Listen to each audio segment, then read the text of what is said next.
2026, when we're looking for places to live or a new job, in other words, places where we will be uprooting our lives and spending a lot of time, how do we know what we're getting ourselves into? The internet, for most of us, I would argue. And for some members of the military, even if their jobs look a lot different from the majority of civilians, it's reportedly no different. About a year ago, a young infantryman posted a simple question on the Army subreddit. He had just received orders to report to Fort Hood, and he wanted to know what kind of life awaited him there. The replies were mostly what you would expect from soldiers discussing a new duty station. Some talked about the brutal training tempo. Others mentioned nearby weekend escapes to Austin, Dallas, or Houston. A few offered the kind of advice that appears in a lot of military forum threads. Keep your head down, work hard, make the best of it. But then came a very different kind of response. You gon' die. Sorry? Come again? You gon' die. On most message boards, a comment like that would barely earn a second glance. If it wasn't downright trolling by someone who's anti-military or someone just trying to stir up shit for the sake of stirring up shit or one of those legions of fucking bots, it could have easily been another soldier joking about the danger of military life in general. Indeed, danger is at the center of military life, even on base. The danger of being in high-pressure, physically intense training situations surrounded by, training on, and using a bunch of massive, deadly equipment. Unfortunately, accidental deaths at military bases are nothing new, and that's part of what many service members have come to accept as part of their sacrifice for the good of the country. Perhaps this user's 3-word comment was nothing more than an attempt at dark humor. Or maybe not in this case. It might have been a friendly heads-up, actually. It may have been a genuine warning about what waited for that soldier, not just in military life, but at Fort Hood in particular. Since the mid-2010s, the sprawling Texas installation has become associated not just with training accidents or combat deployments, but with the persistent kind of darkness that feels almost unexplainable. A string of deaths, disappearances, and high-profile criminal cases in recent years has drawn national attention time and time again and left many soldiers and their families wondering what the fuck is going on behind the gates. For example, there was the 2020 disappearance and murder of soldier Vanessa Guillen, who vanished from base only to be found dismembered, her body parts burned and buried under concrete. There was Private Gregory Waddell Morales, whose remains were discovered almost a year after he disappeared in the summer of 2019. There was Specialist Elder Fernandez, whose body was found hanging from a tree branch along some railroad tracks after his own mysterious disappearance. And those were only some of the cases that made national headlines. There were many, many others. In 2020 alone, nearly 40 soldiers assigned to Fort Hood had died under a variety of circumstances, some by suicide, some in accidents, maybe accidents, and some definitely were the victims of homicide. Many of the soldiers had been described by friends and commanders as motivated, successful, full of plans for the future. In other words, seemingly not the kind of people who would die by suicide or hang out with recklessly dangerous, violent people. But still suddenly, they were gone.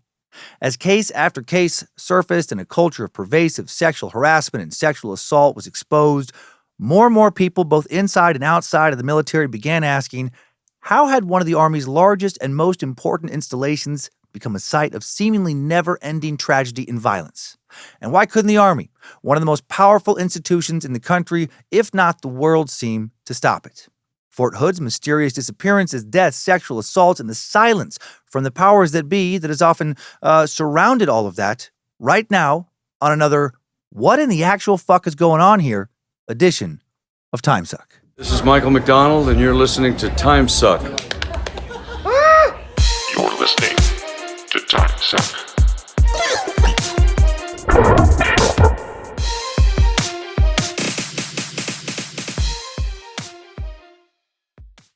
Well, happy Monday. Welcome back to the Cult of the Curious.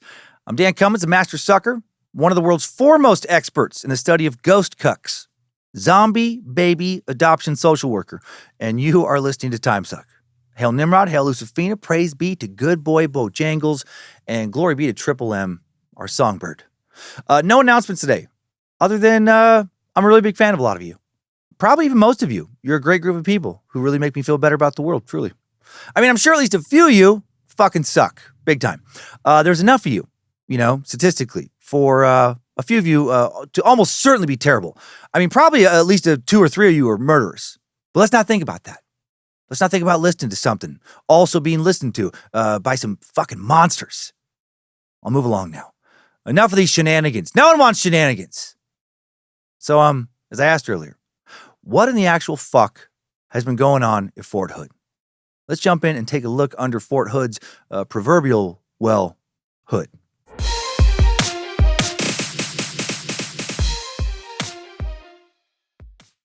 Though typically at the top of these episodes, we outline historical framing that might try to reconcile conflicting opinions or perspectives, or try to debunk the claims around a central topic, today's starting question is much more straightforward and simple. It's the one I just asked twice.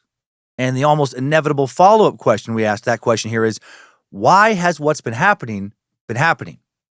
Fort Hood, which was called Fort Cavazos from 2023 to 2025 due to the base's namesake controversial past, is one of the biggest military installations in the world. It's a massive 218,000-acre complex located in central Texas between Killeen and Copperas Cove.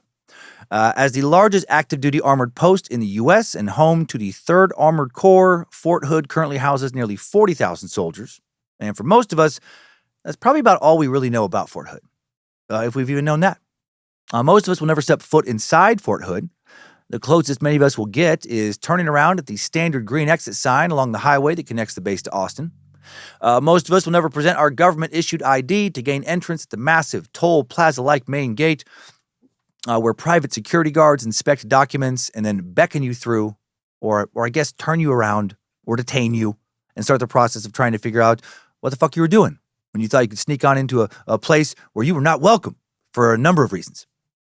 Most of us will never drive right up to the open gate of a motor pool full of tanks or missile batteries, or walk into the front door of the 1st Cavalry or 3rd Corps headquarters buildings, and most of us will never see the regular traffic composed of families, civilian workers, contractors, and the soldiers themselves flowing briskly into and back out of that complex. And why is that? After all, almost anyone with a government-issued ID can get into these bases. Why don't more of us go check out not only Fort Hood, but any of these bases? Well, for some of us, it might just because we're not interested enough. On the other hand, there are also a lot of practical considerations.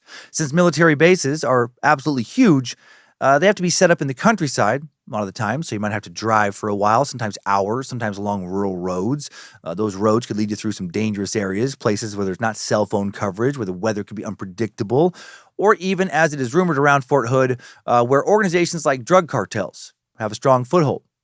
But there's another reason we don't tend to visit military bases unless we are happening to visit family. Military bases are workplaces. And unless you have a particularly strange personality disorder or something, most of us just don't waltz on into, some other person's office. I might have that kind of disorder. When I was 22, a friend of mine and I, we put on some business suits. We had just gotten for job interviews after recently graduating college. And then we drove to downtown Spokane, Washington with little mirrors, Ziploc bags of flour, and rolled up $20 bills in our pockets. And we did walk into other people's random offices. We walked into various office buildings, anywhere we could get into without a key fob. And then we would just make our way to the closest bathroom. And inside, we would pretend to snort coke, just, next to the sink in full view of anybody else who happened to walk in. Fake coke. We would also smear all around our noses. And then we would animately talk about business, sprinkling a lot of words like mergers, acquisitions, buy low, sell high, NASDAQ, time is money, greed is good. Long before the Menendez brothers suck, I was on that 1-800-business grind. But anyway, just wandered into somebody else's place of employment to just, make sure they're doing their job correctly. That's not normal, not necessary. And when it comes to the military, a lot of us do think they are doing their jobs correctly. In 2024, 51% of Americans reported, quote, a great deal of confidence in the U.S. military, which was up 6 percentage points from the previous survey. Indeed, also as of 2024, the military was still the most trusted public institution in the U.S., ahead of the police and law enforcement, the president, the Supreme Court, and Congress. And if they keep us safe, the logic follows, they should be able to keep themselves safe too. In practice, though, that's a lot harder than it might seem. While Fort Hood is a military installation, it's also effectively a small city of primarily young adults, many of whom are experiencing their first taste of independence during their first extended period of time away from home. For many, it's their first full-time job, Added to this mix might be their first marriage, first child, first deployment, and potentially their first exposure to serious trauma. A lot of firsts. A lot of people with very little life experience. So in that way, doesn't it make sense that bases are a little more dangerous than life off base? Not sure about you, but looking back, I can't think of any dorm or house that I lived in when I was away from home between the ages of 18 and 22 that would be defined primarily as being safe. I truly was young and dumb. Just a virtually never-ending stream of questionable decisions, fueled by a lot of hormones, passionately reckless enthusiasm for life, an underdeveloped brain, literally unable to assess danger or understand consequences in the way it does now, and I'm still an idiot a fair amount of the time. Also, many soldiers arriving at Fort Hood are young people from small towns, often leaving behind close-knit family networks and community support systems for the very first time. Statistically, people from small towns and rural areas are significantly much more likely to join the U.S. military than those from large cities. While urban centers have large populations, their recruitment rates per capita consistently are lower, with many recruits hailing from the South and the West. 2011 data revealed that while rural residents accounted for 17% of the total U.S. population, 44% of military recruits were coming from these rural areas. And when a lot of these young, rural, barely legal adults get to base, they are suddenly immersed in a world that is very different than the one they left behind. A world of intense work schedules, shift work, field exercises, financial stress, relationship strains, childcare issues, mental health struggles, people from all over the nation instead of others who have only just grown up in their little relatively much quieter towns surround them. Now they're dealing with the pressure of being on at all times for the first time, not to mention needing to follow a bunch of rules and be on the good side of the people who enforce those rules. It is hard to overstate just how much life on a military base is shaped by those last two things I mentioned. On the one hand, this is intuitively understandable to most of us, right? It's the military. Of course, there are rules. Rules are what keep people alive. Rules are what keep a military united and strong. But in practice, it's kind of crazy to see how this actually plays out. The most prominent example of how rules and leadership work is the concept of rank. Basically, where do you fall in the hierarchy? Like most militaries, the Army has a two-tiered rank system, the bulk of which is composed of enlisted soldiers and non-commissioned officers, aka NCOs, the various grades of sergeant, with a relatively small core of commissioned officers. Rank is indicated with a small Velcro patch worn in the center of the chest. A private wears a single chevron, and a private first class a chevron with a rocker underneath it. And chevron, in this case, is not the gas station, of course. I found an old military history video that originally aired on the American Forces Network, and it explains the origin and meaning of this word very, very well. So let's hear it. A rafter is an arrangement of beams used to support a roof. The old French word for rafter was chevron. Today, chevron is used to describe the stripes on a military uniform signifying rank. How did we get from a French rafter to the military uniform? Well, here's the connection. When the practice began of decorating the shields of medieval knights, the familiar geometric patterns of the day were used. The saltire, the cross, the bend, and the chevron. Later in the 19th century, some British regiments wore chevrons on their sleeves to show rank. In 1817, a complex system of chevrons was designed to signify the rank of West Point cadets.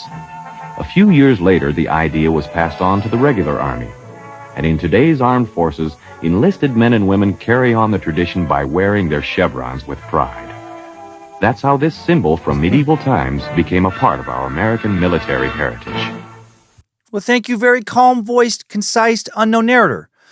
You did a good job. He just wasn't mentioned in that video who he was.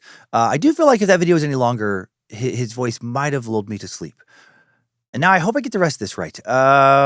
Two chevrons indicate a corporal, and a filled-in chevron and rocker shape denotes a specialist, though the two ranks are equivalent. Officer insignia begins with a single bar for the two grades of lieutenant, 2 bars for captain, and then on to the stylized oak leaf and eagle for the major and colonel ranks, and stars for generals.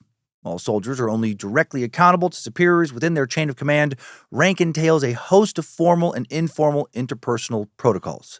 Not just terms of address, such as sir for officers, or the rank itself for NCOs, and gestures such as salutes, but also posture, bodily disposition, eye contact. And if you don't follow all of these protocols correctly, if you slip up, you can find yourself in trouble with your boss. And if your boss feels like being a hard ass, if you keep making mistakes, these mistakes could jeopardize your living situation, your family's living situation, your future. On top of all their random day-to-day stresses, soldiers are perpetually engaged in reading and being read for the wealth of information offered by their uniforms, posture, and their way of speaking. That's a lot of pressure. Requires a lot of discipline and the mental fortitude to handle it. In the civilian world, most employees aren't going to get their asses chewed out, in front of their coworkers no less, for having, say, dirty shoes. But in the military, you might get punished and aggressively mocked. Even if your clothes, your uniform is clean, you might still get yelled at or punished in some way because your rank patch is on wrong, or because you're still wearing something from a specific job that you weren't supposed to wear outside. Maybe you left your black wool beret in your quarters when you should have it on, etc., etc., etc. And it's not just your uniform that you have to worry about, of course. Army Regulation 670-1, wear an appearance of Army uniforms and insignia, a 362-page manual, devotes 2 full pages on dense 10-point type to male and female hairstyles. Hair cannot be dyed unnatural colors or cut in, quote, extreme, eccentric, or trendy styles. It must be tapered so that it converges naturally around the back of the neck and short enough that it does not fall over the ears, eyebrows, or collar. The regulations for women allow a bit more latitude, but it's similar in spirit. Women's hair must be worn conservatively, symmetrically, close to the scalp, not extending below the bottom of the collar. Little to no makeup is allowed. As the document itself states, however, quote, it is not possible to address every acceptable hairstyle or what constitutes eccentric or conservative grooming. Therefore, it is the responsibility of leaders at all levels to exercise good judgment in the enforcement of Army policy. This is the flip side of the military's emphasis on rules. Rules, by their nature, can't capture every nuance of every individual situation and interaction. At some point, leaders have to step in and exercise judgment. And that judgment can help people in precarious situations or situations where the rules are unfairly or inaccurately enforced. And again, sounds pretty obvious, right? Well, the Army thinks so too. According to the Army's operational doctrine, Field Manual 3-0, Operations Draft Edition, leadership is the most essential dynamic of combat power. Mentoring and coaching don't just improve individual officers and units, they help internalize Army values and strengthen communication across the chain of command. Zooming out even further, strong leadership is often seen as a way to reinforce those values beyond the military itself, especially in times when shared standards about what it means to be a good person may feel less visible in the broader culture, politics, or public life. As one instructor in the U.S. Marine Corps put it, the Marine Corps taught me values, not just words: honor, courage, commitment, fidelity, integrity. Not just using them, but actually practicing them. Out in the civilian world, those words do not even get mentioned. I'll say integrity, and they'll say, what kind of shit you talking? You done got brainwashed in the Marine Corps. All of that sounds compelling and virtuous, and it is. I don't doubt that it exists, if good leadership is actually present, of course. But that is a big if. I've known a fair amount of Marines, loosely mostly, but a number have been, in my periphery over the course of my life, and some of them have appeared to have been very, very virtuous. A lot of integrity. Others, no, fucking douchebags. Not so much. The reality is more complicated than that one Marine's assessment. A Government Accountability Office survey from back in 2000, covering 5 installations, found that 43% of Army officers were dissatisfied with military life, right? Just over 4 in 10. And that 53% plan to leave after completing their current service obligation. Why is that? Well, at the same time, officers attending the Command and General Staff College shared the following blunt feedback ahead of a senior leadership visit that helps explain it. Senior leaders will throw subordinates under the bus in a heartbeat to protect or advance their careers. Counseling is not happening. The most important thing is to be a leader, yet the first thing that falls out when time is tight is mentoring and professional development. Mentoring is a catchphrase. Raiders and senior raiders are terrified of counseling. We have a checklist type of leadership, not true leadership. Senior leaders are simply checking the block. It doesn't sound like honor, courage, commitment, fidelity, or integrity there. Reforms introduced in that era, including updates to evaluation systems and the publications of Field Manual 22-100, were intended to strengthen officer development. But survey data from more recent years, from more than 18,000 company and field grade officers, shows that the trend has continued downward. Declining morale, reduced confidence in leadership. Yikes, right? In particular, officers identified persistent weaknesses in regular, meaningful counseling, constructive feedback, genuine mentorship.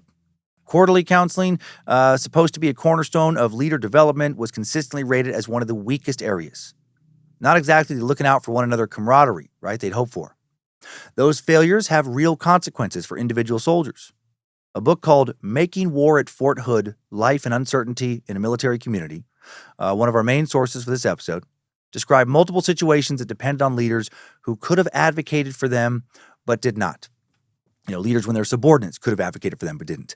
They didn't advocate for soldiers in castes when they were denied entry to dining facilities because they weren't wearing shoes on their bandaged feet. Did not advocate for a soldier using crutches when they had been abandoned on the third floor of a third-floor building without an elevator.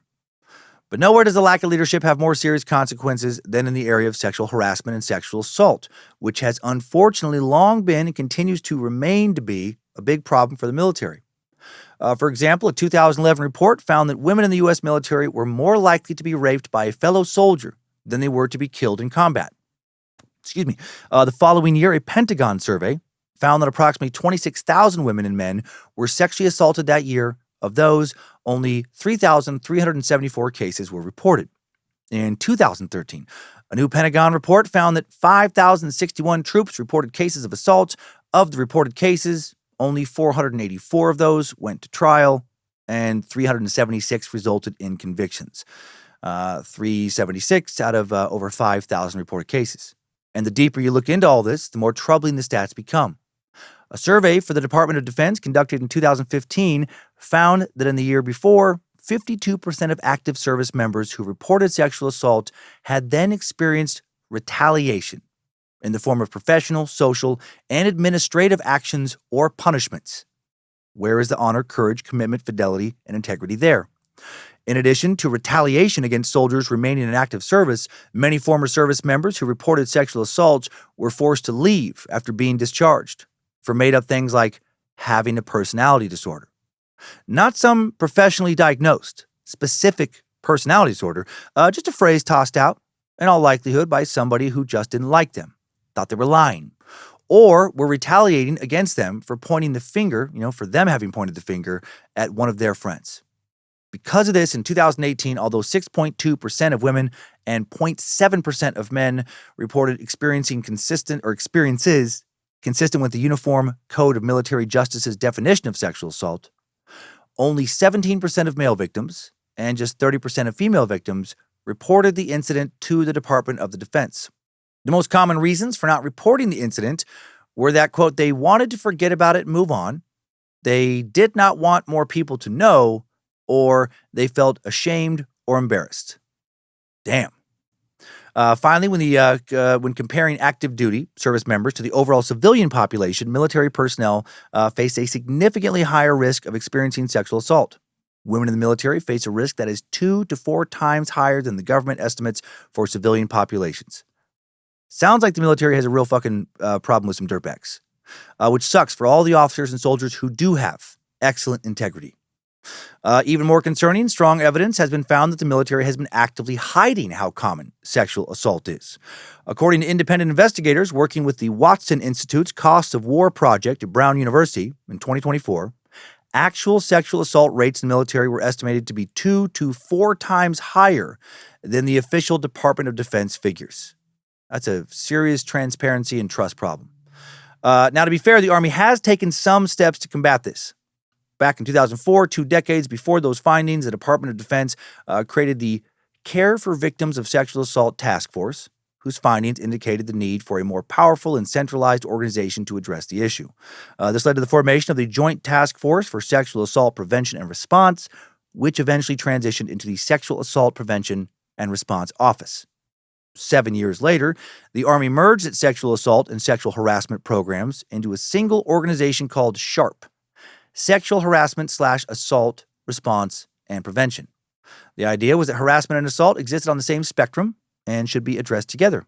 Yeah, I agree. For the Army, this was supposed to be more than a compliance program. It was explicitly described as an effort to create a long-term cultural change across the force. Another major reform of the 2000s was allowing victims to seek help without immediately triggering a criminal investigation.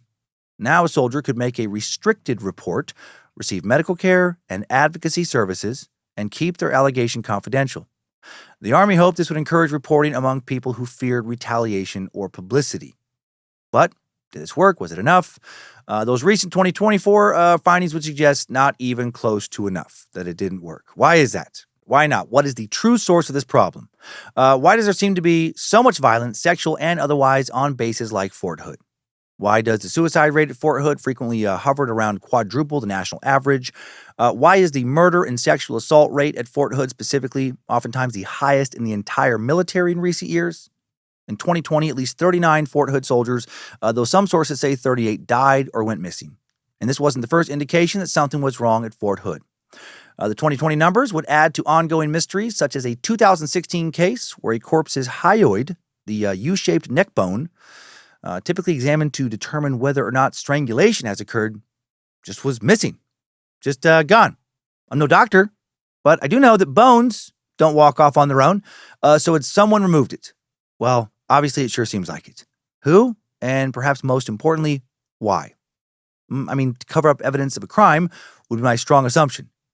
As the numbers of dead or missing soldiers increased, and as more and more families, friends, and loved ones were left with ongoing questions about what exactly was going on at Fort Hood, many would formulate their own ideas. Terry Boley, whose daughter Candace became addicted to crack cocaine while serving at Fort Hood and was then murdered in a motel room in 2011, thought that something might be up with the actual water.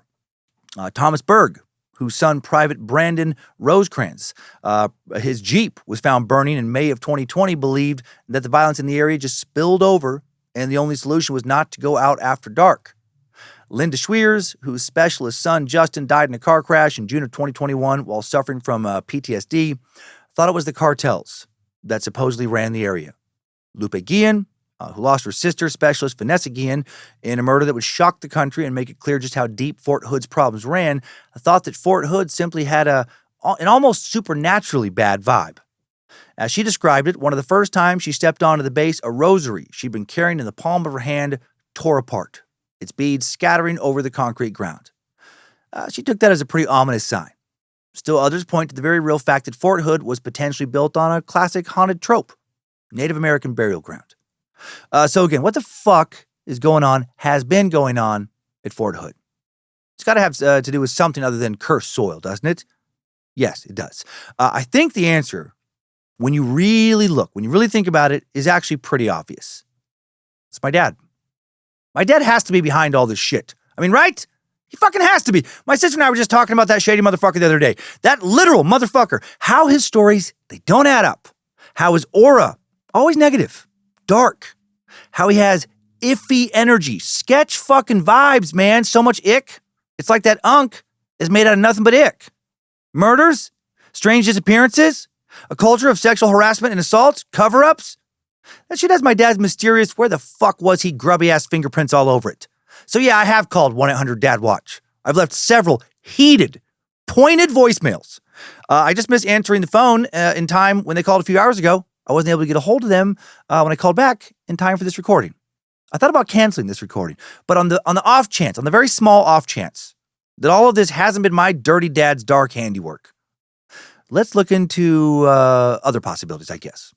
Think about who or what else might be to blame in today's Timesuck timeline. Strap on those boots, soldier. We're marching down a Timesuck timeline.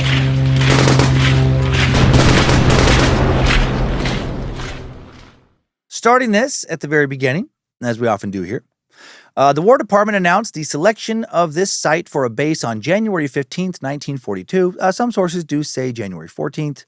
The base was established as Camp Hood later that year on September 18th to serve as a World War II tank destroyer tactical and firing center. It would later be designated as a permanent installation and officially renamed Fort Hood on April 15th, 1950. Its location was selected for its varied terrain, where tank drivers could get valuable experience navigating the land's craggy swells and dips. Before 1942, That varied terrain was used for grazing by some 3,000 farmers and ranchers, most of them clustered around the town of Killeen, according to Gerald D. Skidmore, a Killeen historian. Mr. Skidmore, dangerously close to Skidmark. Ooh, he definitely got teased. Killeen was not exactly a wholesome place, according to Mr. Skidmark. The small Texas frontier town, Skidmark and others, the small Texas frontier town was a, quote, hotbed of Klan activity, according to one of Skidmark's peers, Texas historian Dr. Gene Preuss. Preuss is nice, a man from the University of Houston. So much so that when trains stopped in Killeen, black passengers, relegated to colored cars in accordance with Jim Crow laws of the day, knew to pull down their window shades to avoid getting pelted with fucking rocks, being aggressively thrown by ignorant, fearful locals. A true, just angry, fucking medieval mob of people. They sound super evolved.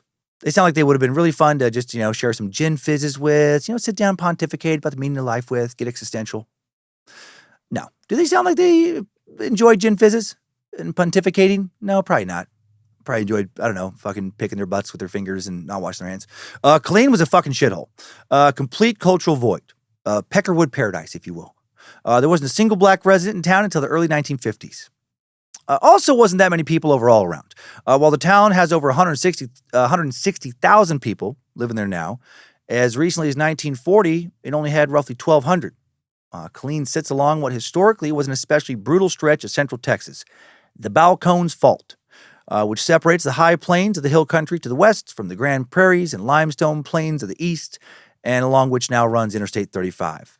The soil around Killeen, poor for farming, gardening in its natural state, dominated by shallow, silty clays often called black gumbo, barely covering a layer of limestone bedrock commonly found in Texas rangeland. The ground is very dense, alkaline, hard for most trees to take root in, and prone to cracking when dry, in addition to severe drainage issues. The area is historically prone to drought and regularly experiences prolonged dry periods of severe heat. It's also highly prone to flash flooding, sitting in an area of central Texas that has been referred to as Flash Flood Alley. Not an easy area to settle. From 1849 to 1865, initial attempts at colonial settlement were made on Fort Hood's future lands, which included the use of slave labor by some settlers. And these attempts didn't fare well for most. But then from 1866 to 1892, agricultural development finally took hold and gave birth to a town. A small town. Small, kind of a shithole town. The population in 1890 was just 290, generally stubborn, tough, mean as rattlesnakes people. The town was named after Frank Killeen, an assistant general manager to the Gulf, Colorado, and Santa Fe Railway. By the early 1880s, the town was comprised of only 40 people living across 360 acres, most of them working in one of the town's 2 cotton gins, or at the grist mill, or in a saloon. Development and growth would be slow and spotty. The earliest services available to the population of the area, such as stage stops, post offices, churches and schools, commonly were found in conjunction with domestic habitations.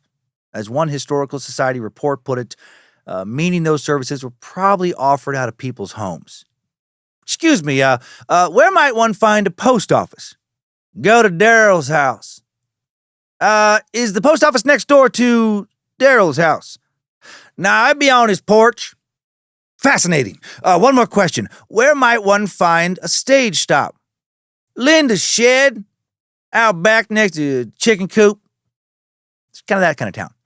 Between 1914 and 1942, thanks to the double whammy of World War I and the Great Depression, most of the area's few businesses consolidated or were closed. And then the establishment of Camp Hood for World War II brought an end to almost every one of the remaining small businesses that was still around. Landowners were required to vacate within just 15 days, and compensation sometimes did not arrive until months or even years afterwards. To add to the difficulty, landowners could not even bring along the materials from their houses or farms with them. The government required that fences, west walls, and casings, water tanks, and at least one dwelling be left on each tract of land they had just forcibly purchased. Most of the area's farming facilities and hamlets had only just begun to recover from the Great Depression, and the move couldn't have come at a worse time for them. Still, many of them were patriotic. Most had sons or other relatives in the fight, and they generally left without raising too much of a fuss, hoping their sacrifice would improve the U.S.'s chances of winning the war. Hazel Buck Blackwell, whose family lost their farm, homestead, barns, orchards, and adjoining land when the base took over, said, quote, The closest thing to experiencing that might be the unexpected death of someone you loved very much. Even today, one can see the wells, rock walls, bridges, and foundations that so many left behind. With that done, it was announced that General Andrew D. Bruce would be Camp Hood's first commander. The fort was officially opened on September 18th, 1942, though the first major unit, the 893rd Tank Destroyer Battalion, had arrived from Fort Meade, Maryland, back in April. So how did Fort Hood get its name? Well, I'm glad you asked. It was named after the human female clitoral hood, the fold of skin at the top of the human woman's vulva that covers and protects the clitoral glands, the female equivalent of a penis's foreskin. It's the skin that helps shield the highly sensitive glands from stuff like clothing friction and typically retracts during sexual arousal to allow direct stimulation. Fuck yeah, bro. Did you know that clitoral hoods come in a wide variety of shapes, sizes, and colors? That there is no single normal appearance. They can be completely covered or partially exposed depending on genetics.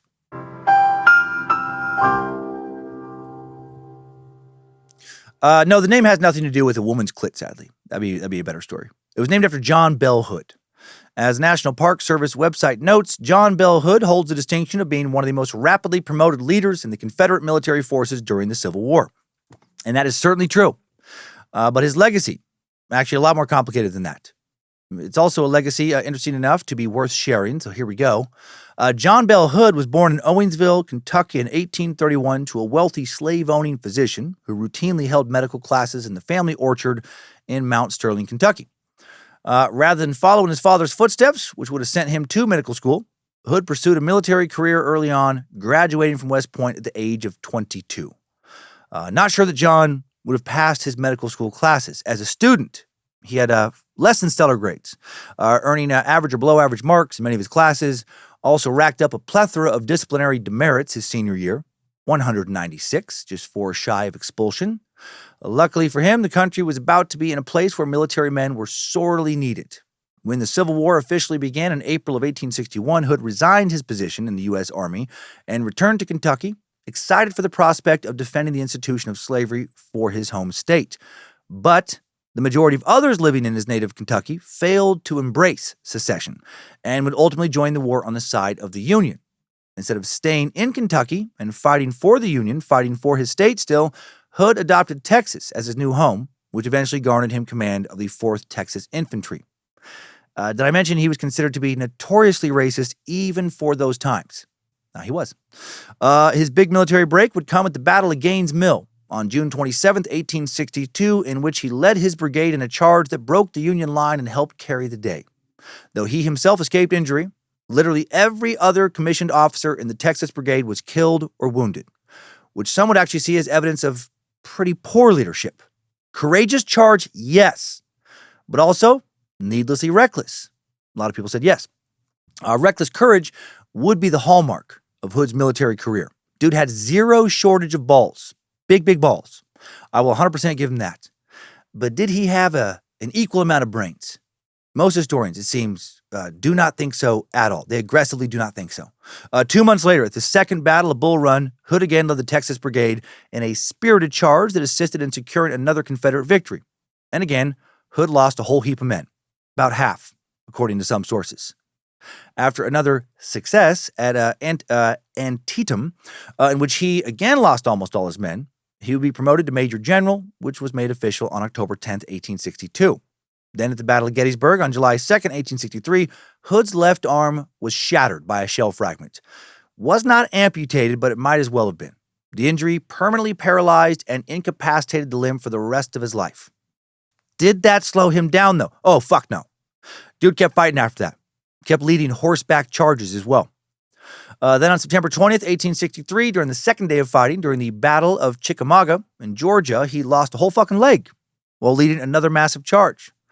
He was struck in the upper right thigh by a lead mini ball fired from a rifle invented in France. These mini balls were an ounce in weight, half an inch across, and these bullets tended to do a lot of damage when they ripped through the bodies of Civil War soldiers fighting for both sides.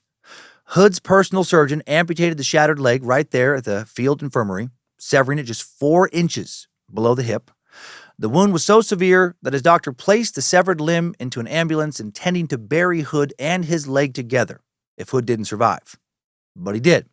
And several weeks later, he was fitted with an artificial leg.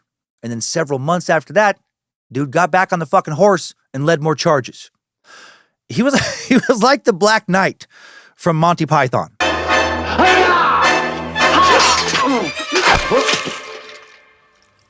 Now stand aside, worthy adversary. 'Tis but a scratch. A scratch? Your arm's off. No, it isn't. Well, what's that then?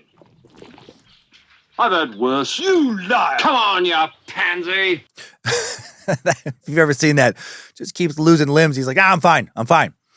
Yeah, he was the real life version of that. During the Franklin-Nashville campaign, also known as Hood's Tennessee Campaign, a series of battles conducted from September to December of 1864 in Alabama, Tennessee, and northwestern Georgia. This dude was physically lifted up and strapped to his horse, so, tied to his horse by aides to, so he could command and ride alongside his troops. And he would ride with aggression. Again, big balls, but maybe not brains. Hood, according to many military historians, made some of the worst strategic decisions on either side of fighting made by anybody in a military leadership position of the entire Civil War. He lost battle after battle in this campaign. He was defeated in every key engagement, took heavy losses in every key engagement as well.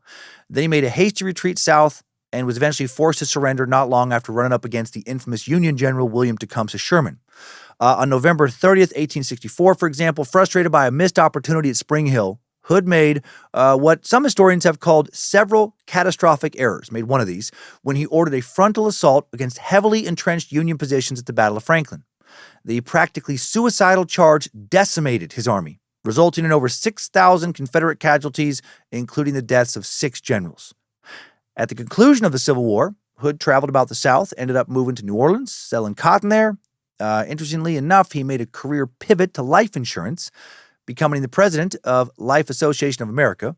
Over a decade later, when a bout of yellow fever struck the city of New Orleans in 1879, it killed Hood, killed his wife, and his eldest daughter in the last week of August of 1879. And Hood's youngest 10 kids were now orphaned and left destitute. And this guy, big balls guy, but probably medium to small size brain guy, is who Fort Hood was named after. And, a lot of people, including myself, have felt that that's an interesting choice. Again, Fort Hood started off as Camp Hood, and almost as soon as it was established, it would be expanded to include a replacement and basic training center where as many as 100,000 soldiers would be prepped for the rigorous demands of World War II. Of course, that amount of business relied on the nation being at war, and during the post-war years, Camp Hood's population would drop to about 15,000. By 1950, the camp was renamed Fort Hood, and basic facilities for a permanent army installation were underway. Over time, Fort Hood would come to include 35 firing ranges, 18 chapels, 3 bowling alleys, and 1,384 barracks that would house, at its peak, 95,000 soldiers. But it took a while to get there. It would take the many wars of the second half of the 20th century to grow Fort Hood into its present form. Activity would increase with the onset of the Korean War, which led the facility to spread out over an additional nearly 50,000 acres. Several major Army units passed through the 1950s and 1960s. The 1st, 2nd, and 4th Armored Divisions, the 3rd Corps, and more. By 1990, Fort Hood served as a home of the 3rd Corps and stood at the center of a changing military landscape. As the Cold War came to an end, defense reductions swept across the U.S., and plans were made to deactivate the 2nd Armored Division. During this transition, the 5th Infantry Division, mechanized, was assigned to Fort Hood. Those plans, however, were quickly overtaken by world events. The Iraqi invasion of Kuwait in 1990 led to Operations Desert Shield and Desert Storm, prompting a massive deployment from Fort Hood to the Middle East. More than 25,000 soldiers left Fort Hood, including around 17,000 from the 2nd Armored Division and the 1st Cavalry Division, and many of them were both lucky and well prepared. 3 Fort Hood soldiers lost their lives during the conflict, while 9 would be wounded. Very small numbers compared to a lot of other, bases. In recognition of its critical role during the Gulf War, the Department of Defense designated Fort Hood a premier fighting installation in April of 1991 and assigned an additional 12,000 or so troops to the post. Fort Hood's mission continued to evolve throughout the 1990s. On December 15, 1995, the 2nd Armored Division was officially redesignated as the 4th Infantry Division Mechanized, with Fort Hood serving as its headquarters. The division also became the Army's designated Force 21 Test Division, charged with evaluating and integrating emerging battlefield technologies that would shape the future of warfare. As the U.S. expanded its international peacekeeping commitments, Fort Hood units supported operations in Bosnia during 1998 and 1999. Meanwhile, the 1990s would also mark an important discovery. In 1992, bone fragments from one individual were collected from a shovel test pit during an archaeological investigation of a site on base property. Years later, during a curation project, the cultural resources staff identified the bone fragments as human, and later testing would reveal that they were at least 500 years old. More bone fragments will be found on the base in 1993, and in 2000, bone fragments from two people, an adult and an infant, will be dated back to the late Archaic period between 1000 BCE and 300 BCE.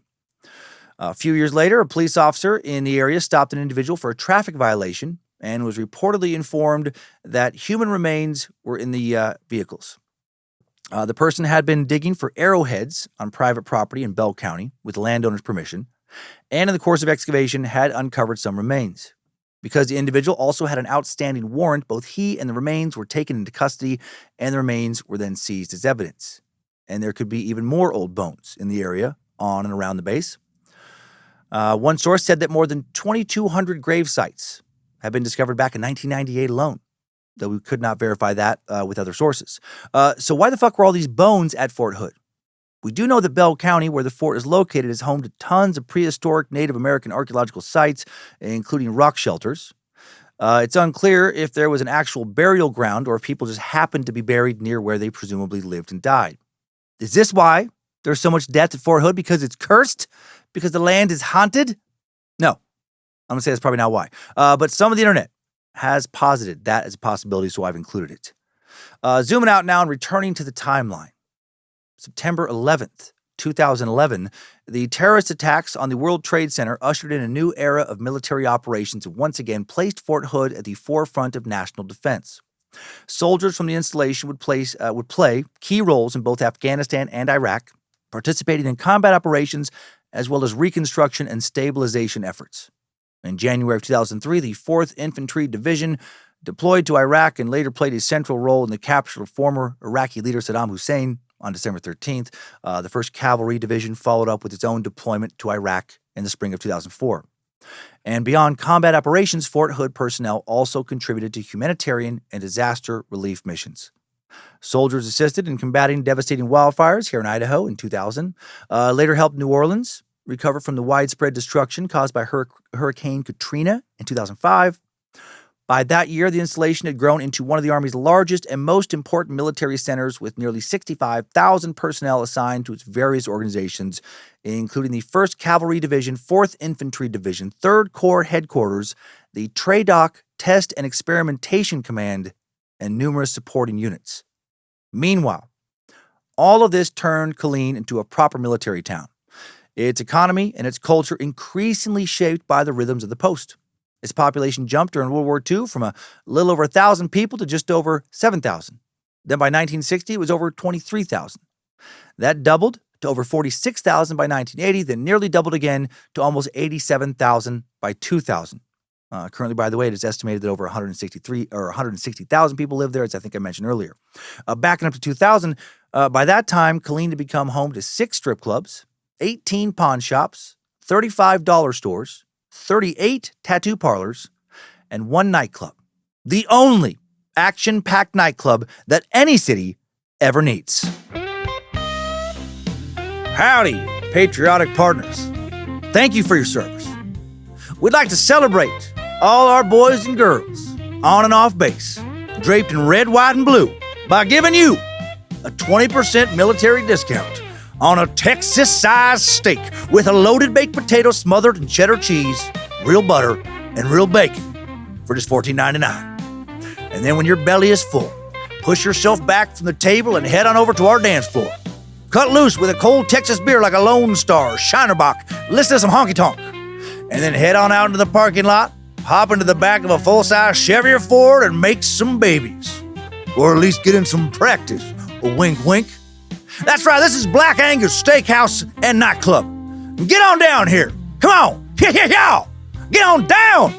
To the Colleen Black Angus Steakhouse and Nightclub, where the crowd is always safe, and the only thing getting killed is the cows.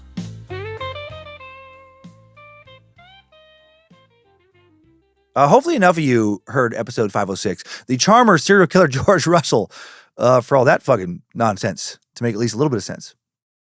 Colleen just feels like it was a town begging for a Black Angus steakhouse and nightclub a couple decades ago, doesn't it though? Anyway, many of the town's businesses, of all kinds, were owned and or operated by former soldiers and their families, including a bunch of immigrants who had met their spouses during overseas deployments and then settled in Central Texas. It became a pretty culturally diverse place. And approximately 2/3 of all Colleen residents of all cultures had some connection or another to the military. Because such a large share of local economic activity depends on the installation, Colleen functions almost like a company town. Its prosperity tied to the fortunes of a single institution, and that has had, as it often does, unintended consequences. Economists often describe communities sustained by a single dominant source of revenue as vulnerable to a dysfunctional form of dependency, which makes sense. It's not generally good not to have options. It gives the one game in town way too much power. Power does tend to corrupt. Also, when one institution provides the majority of jobs, investment, and consumer spending, other sectors struggle to develop independently. Businesses orient themselves around the needs of that particular institution. Local politics become preoccupied with maintaining its favor. Economic diversification becomes difficult because there is little incentive or opportunity to build alternatives. Also motivates, a lot of people to want to cover shit up if bad things happen. Because, if the base were ever closed down because of a lot of nefarious shit going down, that doesn't just affect the military, that just fucking destroys Colleen. In Colleen's case, right, this institution is, of course, the military, the single institution. City's fortunes rise and fall with troop levels, deployments, federal defense spending, binding its future to decisions made far beyond Central Texas. Every rotation of soldiers affects apartment occupancy rates, school enrollments, retail sales, restaurant revenue. New units bring customers and growth, forced reductions, threaten vacancies, and economic contraction. And when that happens, and of course it always happens because troop levels are always rising and falling based on changing politics, national economic conditions, varying foreign wars and or threats, people start looking for alternative ways to make money, like maybe drugs, like maybe hits. For years, rumors of cartel involvement circulated widely around Fort Hood, fueled by the base's proximity to a few major trafficking routes. So is that true? It's not entirely clear. What we do know is that numerous large-scale organizations, such as the Gulf Cartel, based in Matamoros, directly across the U.S. border from Brownsville, Texas, almost exactly 400 miles due south of Fort Hood, smuggle in narcotics like cocaine, methamphetamine, fentanyl, right, up across the U.S.-Mexico border. These organizations are known to use bulk cash smuggling and commercial trucking to move product towards Interstate 90 or Interstate 35 and Highway 190, which feed directly into the Colleen area. There, smaller gangs such as the Gangster Disciples, Bloods, Crips, Sereno, Aryan Brotherhood, Aryan Circle, and the Banditos. They take these drugs, they distribute them, sometimes looking to target active service members who have steady paychecks. When a string of murdered bodies began to show up, some started to think that the cartels were involved in some of these Fort Hood deaths. Before looking further into that, though, let's get into the Iraq War. Unsurprisingly, the Iraq War once again made Fort Hood a bustling quasi-metropolis. In 2006, Fort Hood was home to 2 full combat divisions, the 1st Cavalry and 4th Infantry Divisions, as well as the 13th Sustainment Command, 3rd Armored Cavalry Regiment, and numerous smaller expeditionary units. Most of these units followed some version of the Army's grueling rotational schedule, 12-month tours frequently extended to 15 months, separated by 12 months of so-called dwell time back in Texas. With this schedule, going off to war was often less of a one-time event than a repeated shuttling between home and Iraq. Indeed, around this time, as many as half of the 55,000 soldiers based at Fort Hood were deployed at any given time. And that would lead to an unprecedented rate of post-traumatic stress disorder and traumatic brain injury. Once at home, soldiers would be given any number of antidepressants, anticonvulsants, antipsychotics, sedatives so they could sleep, pain meds, muscle relaxers. As far as medications go, man, they throw so many of them at you and then hope to God one of them sticks, said one soldier. And in the midst of all this, some people would start to slip through the cracks. On June 12, 2007, the body of Lawrence George Sprader Jr., 25, was found on Fort Hood's training ground. He had been missing for 4 days after carrying out a solo exercise in basic map reading and navigation skills. During those 4 days, over 3,000 people looked for him, but they would not find him alive. According to autopsy records, he died from hypothermia and dehydration. And on its own, this may not have been that concerning. Between 2006 and 2018, 31.9% of active duty military deaths were the result of accidents during training or non-combat times. By comparison, 16.3% of service members who died during that time were killed in action. In short, troops have died in training accidents at twice the rate that they have died in combat over the last decade and a half. Why? Well, in short, it's hard to safely train people without much experience on very dangerous equipment, especially when that equipment may malfunction. Training for the military is, after all, inherently risky. And yet, an investigation into Sprader's death would find that it was not only the inherent danger of operating dangerous equipment, it was also leadership's disregard of important safety measures that led to his death. A subsequent Army investigatory report found, quote, a multitude of procedural violations, judgment errors, and alleged acts of misconduct by Army trainers. Not only contributed to Sprader's death, but put some 300 other soldiers in danger that day, including about 24 who required medical attention. Still, this lone incident was not a reason to put Fort Hood in the spotlight. Another incident 2 years later, however, would draw a lot of attention. November 5, 2009 was an average day in the Soldier Readiness Processing Center, or SRP, at Fort Hood, with soldiers visiting various stations to fill out the paperwork necessary to deploy overseas. At around 1 p.m., 39-year-old Major Nidal Hassan calmly walked in. Nobody was surprised to see him. He had been stationed at Fort Hood for months. Soon he was scheduled to leave for Fort Benning in Georgia, and from there to Afghanistan, a common trajectory for service members during the 2000s. Indeed, at first glance, Major Nidal Hassan seemed just like, any other career military guy. He had been born on September 8th, 1970 in Arlington County, Virginia. His parents had immigrated from the West Bank in Palestine before he was born. And according to Hassan's cousin, Nader Hassan, their first priority was blending into their new homeland. Indeed, although they were Muslim, the Hassan family, not particularly devout, much more culturally Muslim than anything else. In 1987, after a year of living abroad in the West Bank, the Hassan family moved back to the U.S. to Roanoke, Virginia, where Hassan attended William Fleming High School. Directly after high school, Hassan enlisted in the Army for a 3-year tour, eager for the opportunity of getting to help pay for college. And military life seemed to work for him. Hassan was described as an average soldier, not distinguished service, but honorable. And after completing his service, he would go on to study at a community college before attending Virginia Tech on his Montgomery GI Bill. He graduated with a Bachelor of Science in Biochemistry in 1997, then applied to medical school at the Uniformed Services University of the Health Sciences in Bethesda, Maryland, a military medical school. Part of its requirements for graduation were further service in the Army as an officer. As it turned out, this was exactly what Hassan was looking for. In his application, he wrote that he, quote, loved the Army. But then something happened to change that sentiment. When Hassan's mother was diagnosed with cancer, he moved in with her to help her out, getting her food, driving her to appointments, etc. And after she passed away in 2001, something in Hassan shifted. Though he had not been religious before, he found himself now worrying about the state of his mother's soul in the afterlife. Why? Primarily, it seems because she and Hassan's father had owned a liquor store, among several other stores that they owned, and since liquor is banned under Islamic tradition, Hassan worried that she would be damned to an eternity in hell for making money off of selling it. Maybe, though, he thought, there was something he could do for her soul. He started to think that her sins, as he saw them, might be outweighed by good actions that he made on her behalf. Basically, he could shore up some good karma that he could then pass on to her and somehow transport her soul from fucking Lake of Fire up into, cherub land. Grief does crazy shit to people's minds. It can make all kinds of nonsensical shit seem sensible. His new period of religious exploration led him to Anwar al-Awlaki. Today, al-Awlaki, best known for having been a piece of shit.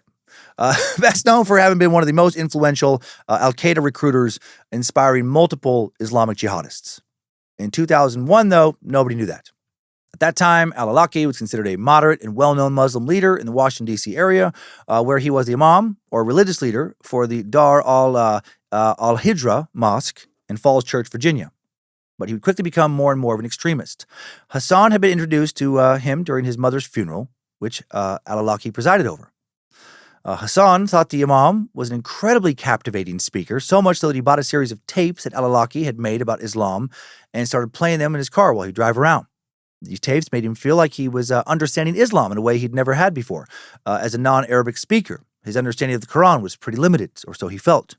He considered al-Awlaki a thoughtful translator, always pointing out little details that would stick in Hassan's mind. And one of these details or ideas was the concept of complete obedience to God and submission to Allah's will, and how mankind had continually failed to do this by compromising Islam in one way or another. Oh, here we fucking go. How many times has this attitude of, wait a minute, the only laws I need to follow, the only laws anyone should ever follow are God's laws? How often has that really worked out well for people? In recent times, at least. And if you're thinking, but I follow God's laws, do you? Do you really? In an extreme, I have to follow all of them no matter what kind of way? I fucking doubt it. Whenever the laws of God conflict with the laws of man, I'm going to go ahead and say that almost all of the time, unless you're listening to this podcast from a prison cell, you push some of those religious convictions aside and you follow the law of the land. Hassan was about to be done with that shit. Compromising Islam, in this case, meant for al-Awlaki and therefore also to Hassan submitting to the West, to an Americanized, secular lifestyle. All these fucking Western women and with their fucking showing their faces whenever they want. That kind of bullshit. This kind of stuff castrated Islamic traditions. Do you see where this is going? Hassan was getting radicalized. He was getting convinced that he was in nothing more, or that he was, I guess, rather, nothing more than just another one of America's silly little bitches. And that for the sake of his soul, it's about time he stood up for himself. Stood up for his mom, for Allah. Soon he was sharing his newfound hardcore religious fervor. He started giving other people, friends and family members, copies of the tapes, whether they asked for them or not.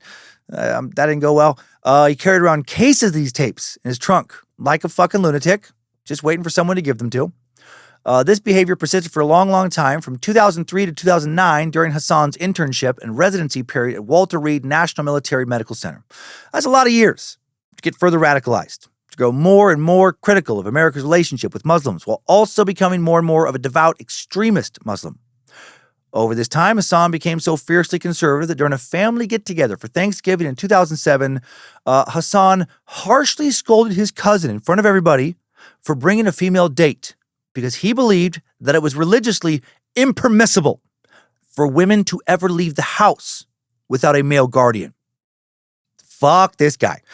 This is the kind of shit that has left me with zero respect, truly zero, just for fundamentalism. Religious fundamentalism in any of its theological forms. It's all just different shitty flavors of the same woman and more hating, just a very hateful patriarchal cake. Bunch of fucking weak, insecure, probably got picked on in high school, can't get over it, beta male cucks. Telling themselves this kind of shit is what makes them strong men. So strong, I gotta submit these women. Such an alpha male. Lucifina shakes her head. She would laugh at these little baby boy clowns if they didn't do so much damage. Incidents like these slowly drove a wedge between Hassan and his family, because he had a good family, leaving him more vulnerable, though, to further radicalization. He wasn't making many new friends in the military or keeping many old ones either, because he was becoming more and more of a tool on a daily basis. He was doing weird douchebag shit at Walter Reed, like adamantly refusing to pose with women and stuff like a holiday photo. Right? They weren't his wife. They came to work without a male escort. What the fuck? These fucking godless whores of Babylon, these Jezebels of Colleen, or I don't know. Then his behavior got more concerning. In a later interview with Time magazine, a former classmate stated, "We asked him pointedly, Nadal, do you consider Sharia law to transcend the Constitution of the U.S.? And he said, yes. We asked him if homicidal bombers were in fact rewarded for their acts with 72 virgins in heaven. And he responded, this is the quote of a maniac. He responded, quote, "I've done the research. Yes, I've done the research. Get the fuck out of here." That perfectly sums up the spirit and general intellect of the do your own research crowd, by the way. Fucking kills me when people tell me they've done their own research, right? But then they refer to their sources like an ancient religious text. This is literally like saying, yes, of course you can turn lead into gold. I've done the research. You just need the proper spells. No, it's true. I've done the research. I read about it in this old book. written 1,500 or 2,000 or 3,000 years ago.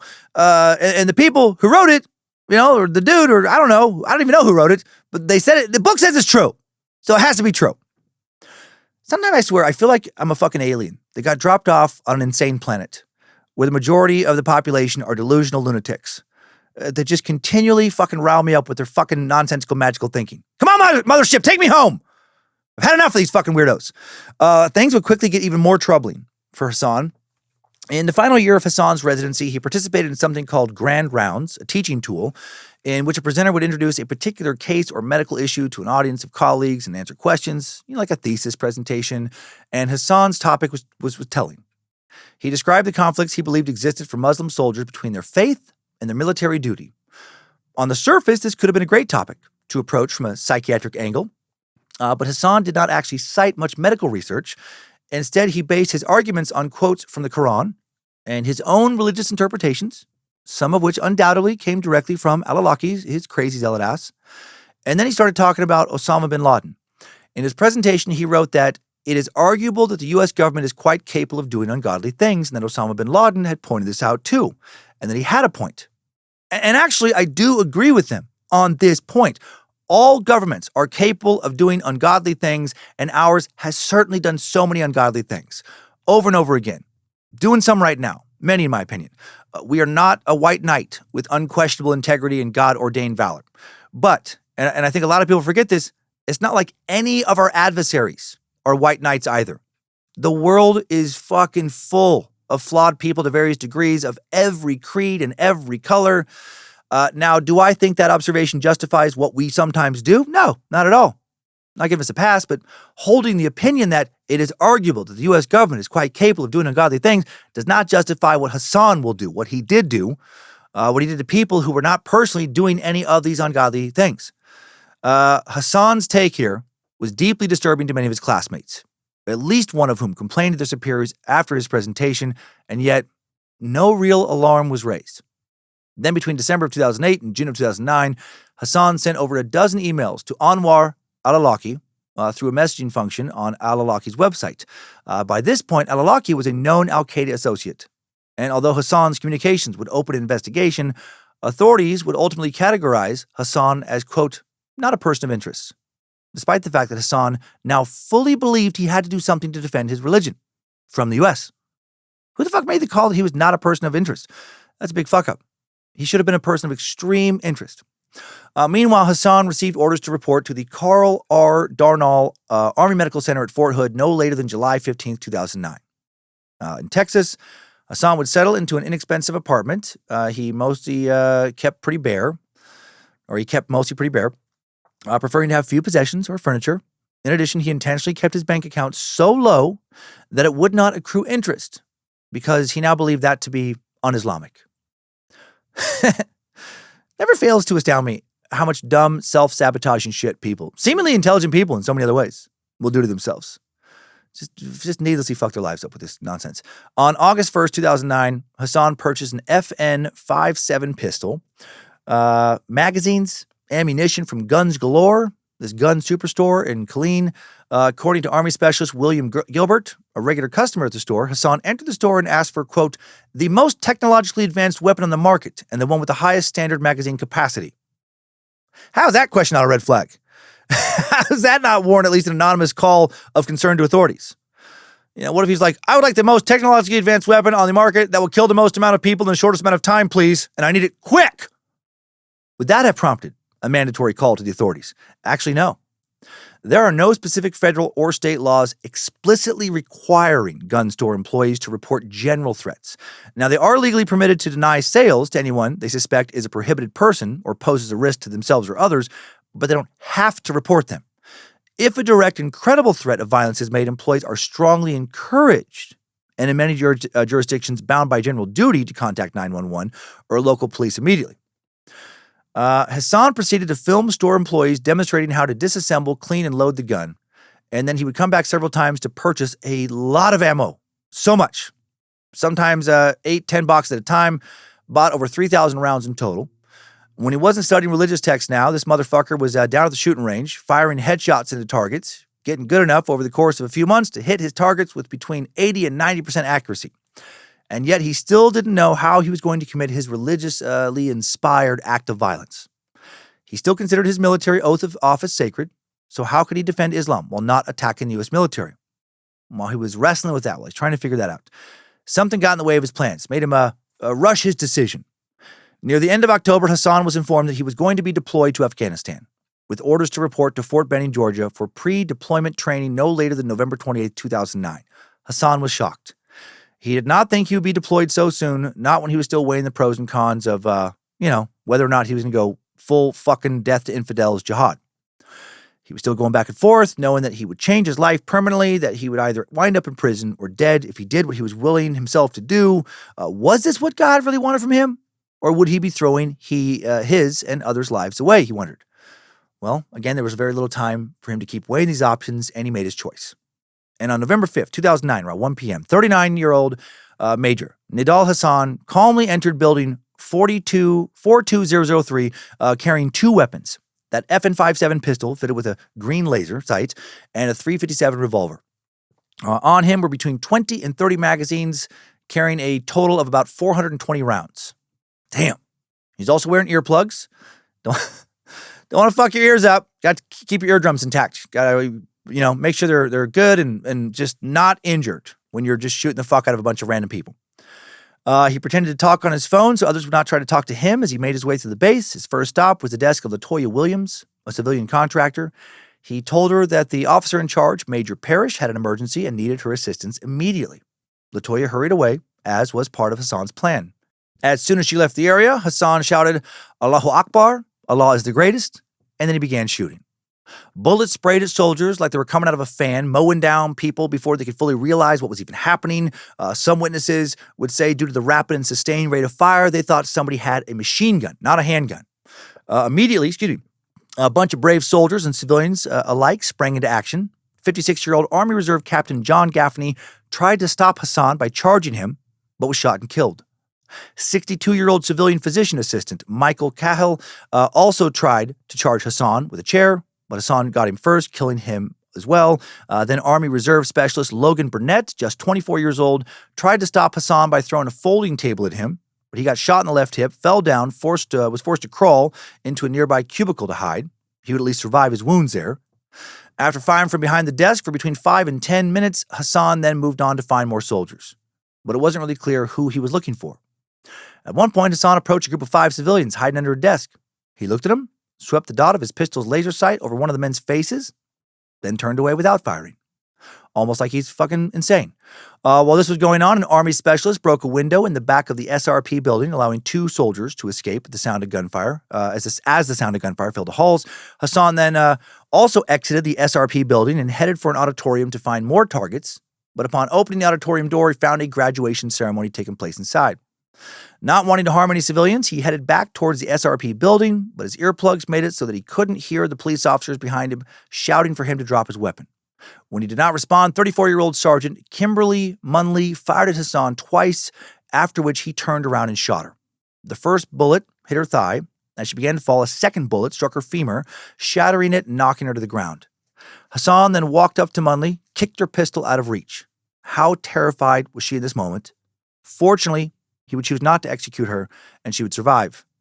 Meanwhile, nurses and medics were rushing into the SRP building. According to the responding nurses, there was so much blood covering the floor inside the building, they were unable to maintain balance. Because he was wounding lots of people as well. They literally struggled to reach people because it was so slippery. As they tried to help, Hassan continued to shoot at fleeing soldiers from outside the building. 50-year-old Herman Toro, director of the Soldier Readiness Processing Site, was on the scene and rushed to help 55-year-old Lieutenant Colonel Juanita Warman, who'd been shot in the stomach, on the grounds north of the medical building. Toro took her arms, tried to carry her to safety, but then all of a sudden, there was a red laser on Toro's chest. Hassan was pointing his gun at him, but for some reason, again, he did not fire. Tragically, Warman would die from her injuries, though. Toro took cover behind an electrical box, saw civilian police sergeant, 42-year-old Mark Todd, arrive and shout at Hassan to surrender. Hassan then turned, tried to fire a couple rounds, but he'd emptied his pistol. As he reached for a new magazine, Todd fired 5 shots into Hassan. Hail Nimrod. As Hassan fell unconscious, Todd ran over, kicked his pistol out of his hands, put handcuffs on him. That's fucking badass.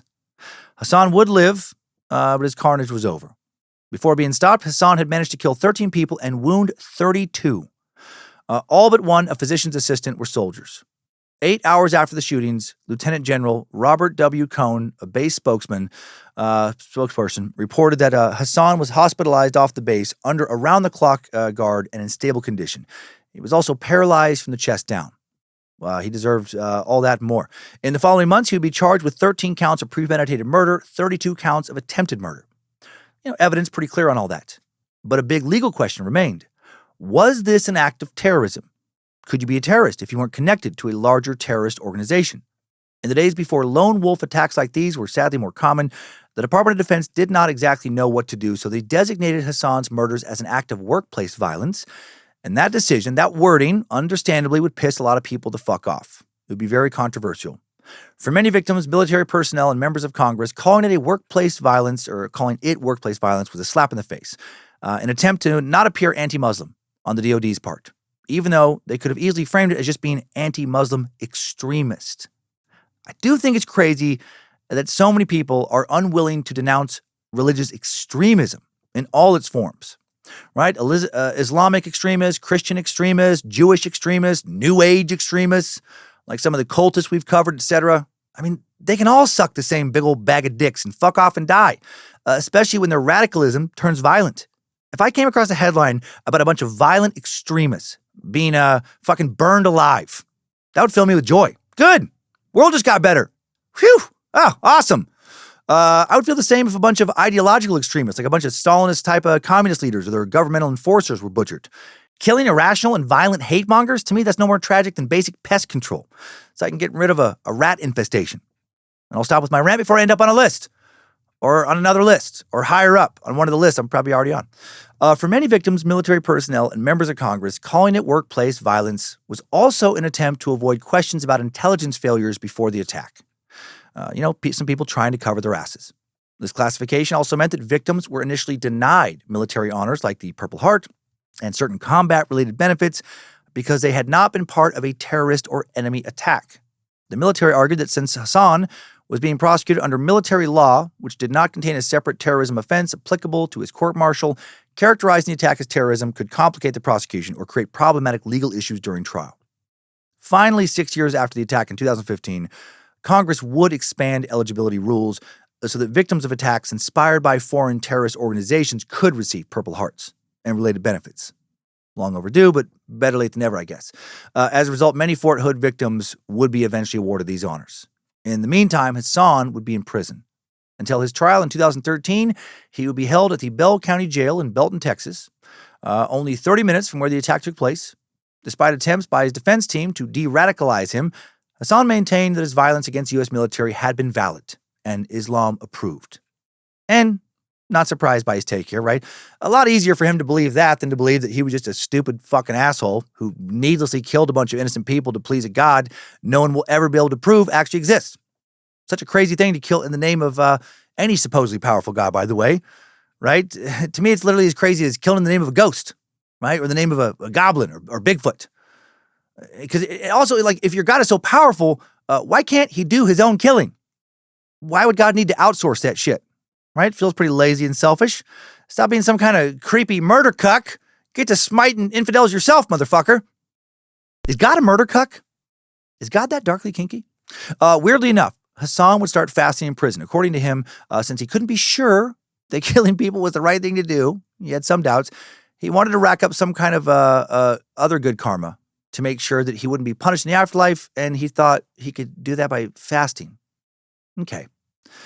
Sounds like he's holding on to his delusions because his delusions are all he has left. Regarding the theme of today's episode, how did no one see some version of this coming at Fort Hood? A Senate hearing in February of 2011 explored the findings of a months-long investigation into the Fort Hood shootings, which revealed that Hassan rose almost mechanically, despite consistently poor performance. That years of disturbing statements were completely ignored, or 99% of them completely ignored. That he had openly expressed very radical views to colleagues, again, for years. Indeed, this investigation found that superiors had viewed his scholarly work into Islamic radicalism as, quote, praiseworthy and useful to U.S. counterterrorism efforts, despite the fact that he expressed sympathy for terrorists and justified suicide bombings. Interesting take. Perversely, one evaluation talked about Hassan's, quote, keen interest in Islamic culture and faith and his shown capacity to contribute to our psychological understanding of Islamic nationalism and how it may relate to events of national security and army interest in the Middle East and Asia.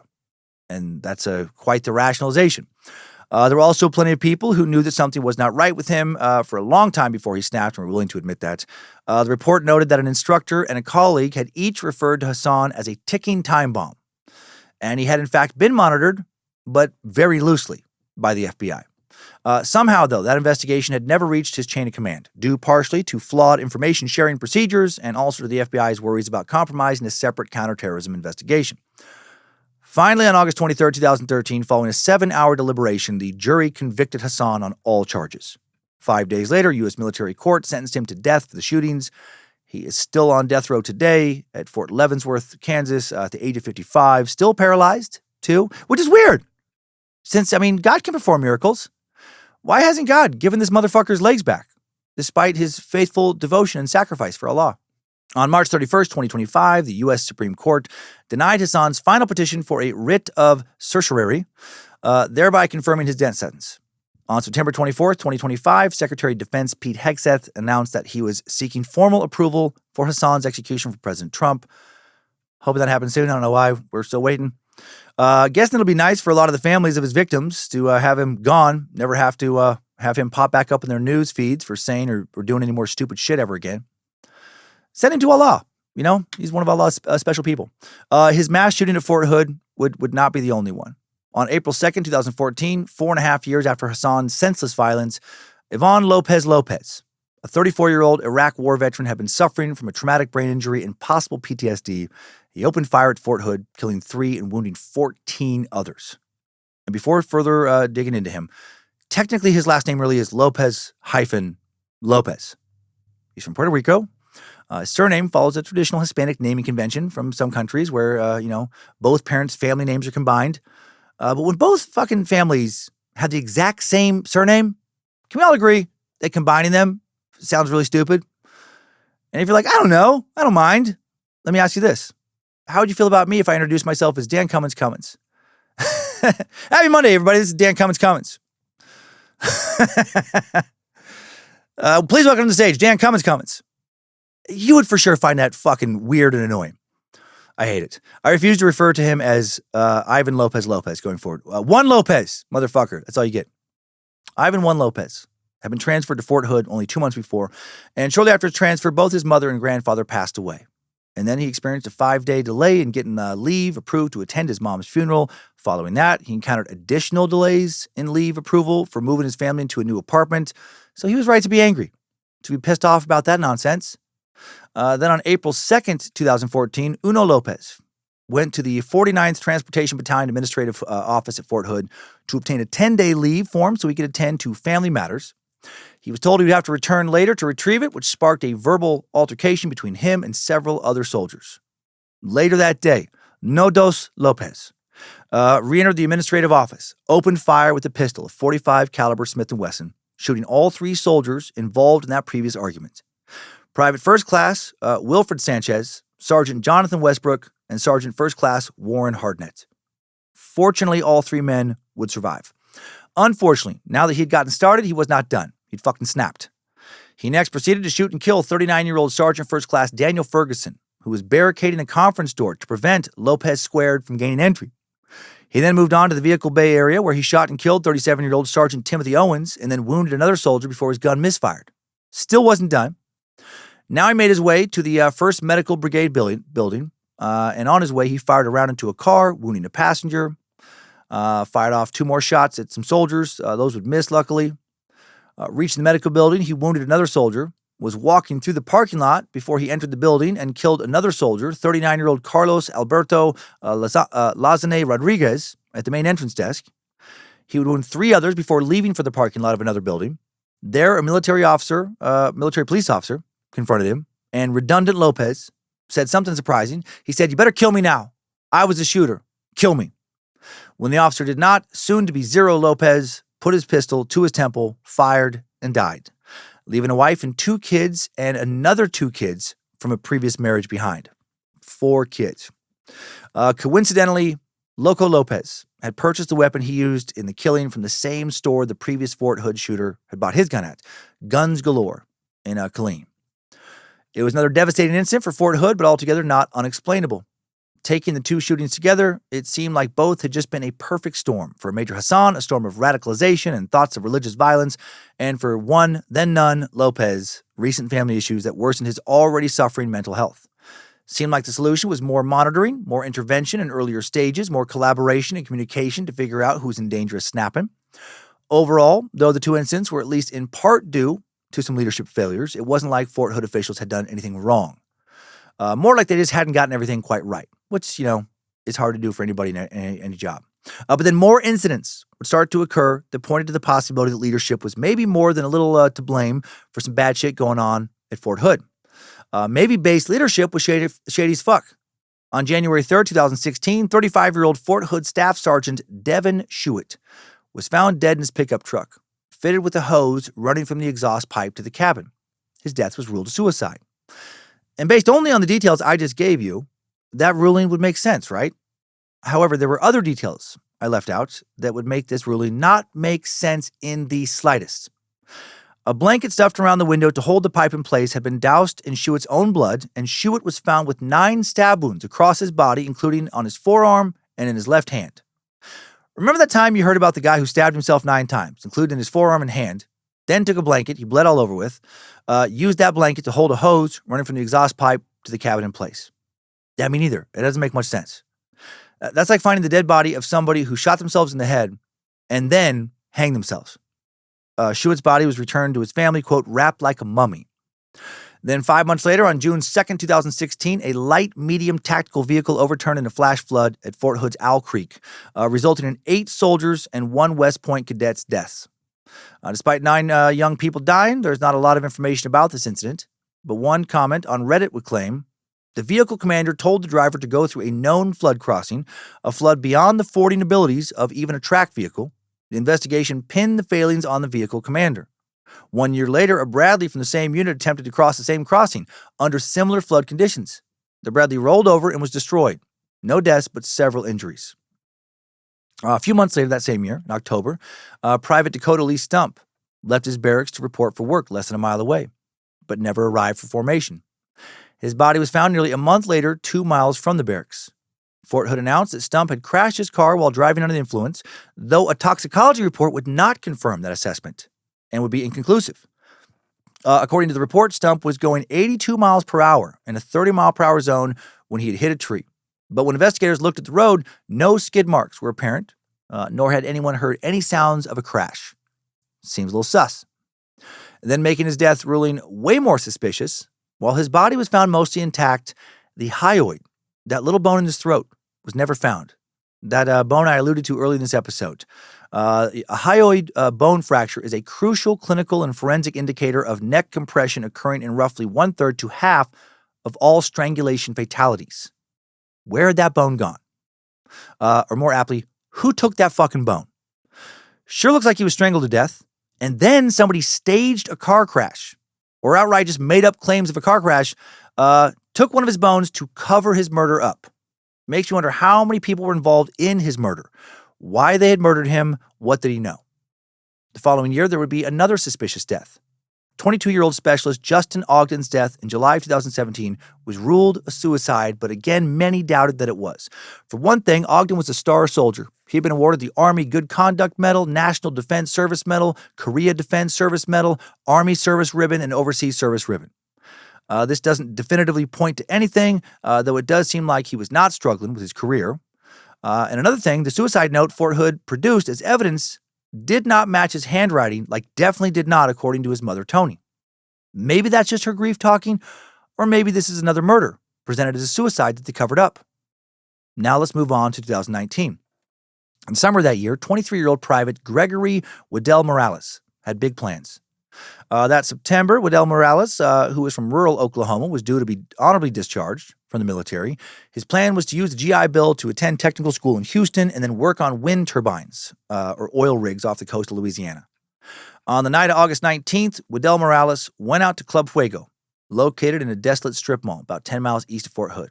He was no stranger to strip clubs, much like many other young, horny soldiers stationed at Fort Hood and elsewhere.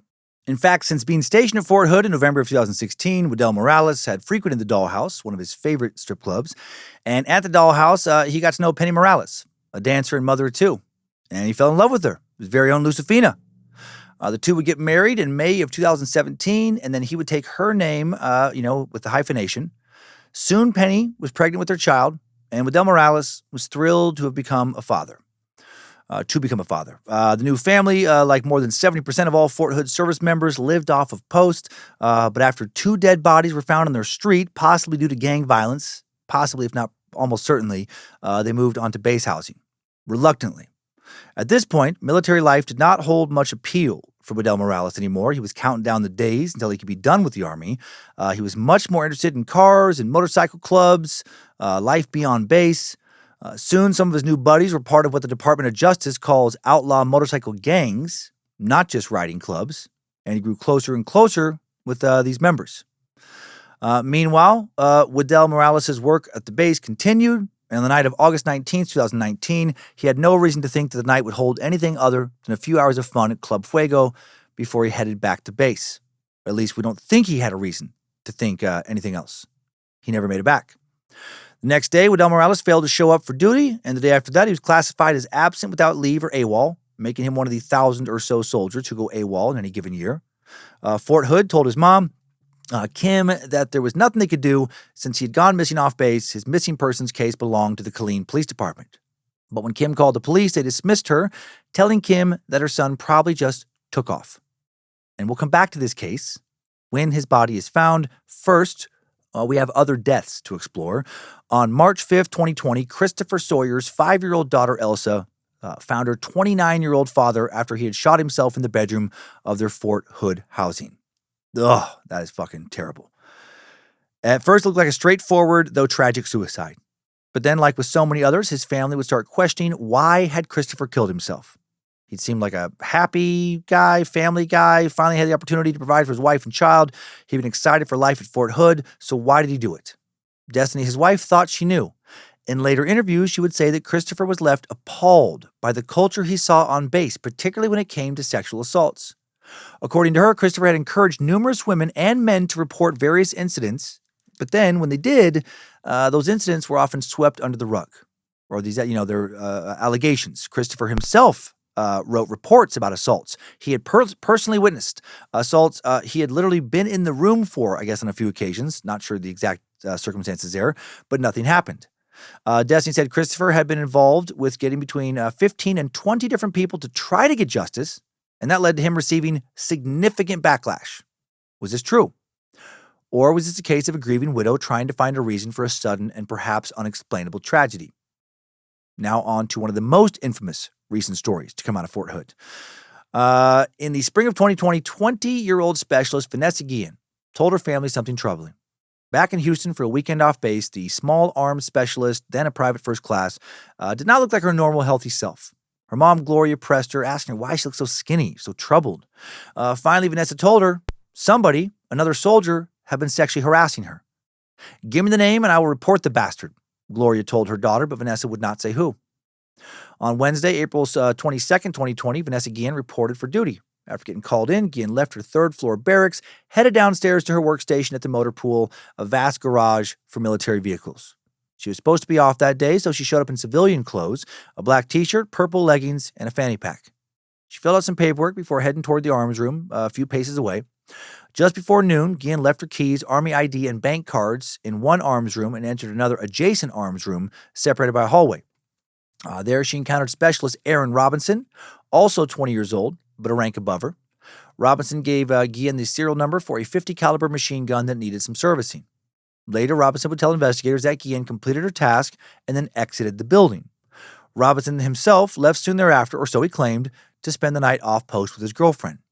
Nearly 200 miles away in Houston, Rogelio Guillen, Vanessa's father, was at work at a nickel plating factory when he felt a sharp spasm in his chest. The pain subsided, but then returned sharper and sharper still. It went on like that for a while, disappearing, coming back, getting worse. Could it have been something he'd eaten, he wondered.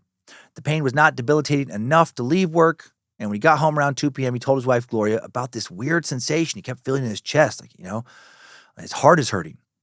Gloria, she was already getting troubled. Not only was her husband having weird chest pains, but Vanessa was not answering her text. She had also heard that she had missed her daily 12 p.m. call with her fiancé, Juan Cruz. Sometime after 8 p.m. that night, Guillen's sister, Myra, called the base. Vanessa's superior confirmed she was missing. At 9:30 p.m., Myra, Cruz, and Guillen's other sister, Giovanna, and Giovanna's boyfriend all set out for Fort Hood. As they drove, Myra wept. Her sense of unease increased as rain started to beat down on the road, making the trip slow going. Should have taken just 3 hours in normal conditions, putting them at the base after midnight. They didn't get there until after 3 a.m. Then, of course, they wouldn't just be allowed to poke around a military base, however they wished. Guillen's staff sergeant told the group to come back the next morning, and they headed to a nearby hotel. Returning at 8 a.m. sharp the next day, a group of soldiers, including specialist Aaron Robinson, that guy who had given Vanessa a gun to look at, greeted them. And they had news. The soldiers said that some of Guillen's belongings had been found in the arms room, but otherwise she had left no trace behind. And now Gloria remembered the conversation she had had with Vanessa earlier that spring, the one in which Vanessa said that another soldier had been sexually harassing her. Could that have something to do with her disappearance? Unable to get any kind of investigation launched at the base, the family soon began to post online about Guillen's disappearance, and they started to distribute missing flyers. And then Gloria took things a step further, poking around for the name of the person who had been harassing her daughter. And soon, she got that name, Aaron Robinson, the guy who had given Vanessa a gun to look at, right, the day she went missing, the last person to have seen Vanessa. Super suspicious. And we'll take a break from this disappearance as well before returning to it after looking into still more deaths. Vanessa's disappearance would not be the only mystery or tragedy to hit Fort Hood in April of 2020. The day after Guillen disappeared, Private Gavin Chambers, 21, died on base. April 23rd. 6 days later, April 29th, it was Private Joshua Barnwell, only 19. Less than 3 weeks later, Sergeant Brad Reynolds, 37, killed himself. On May 16th, 2 days after that, May 18th, 27-year-old Brandon Rosecrans' burning Jeep was discovered on a hilly suburb east of Fort Hood.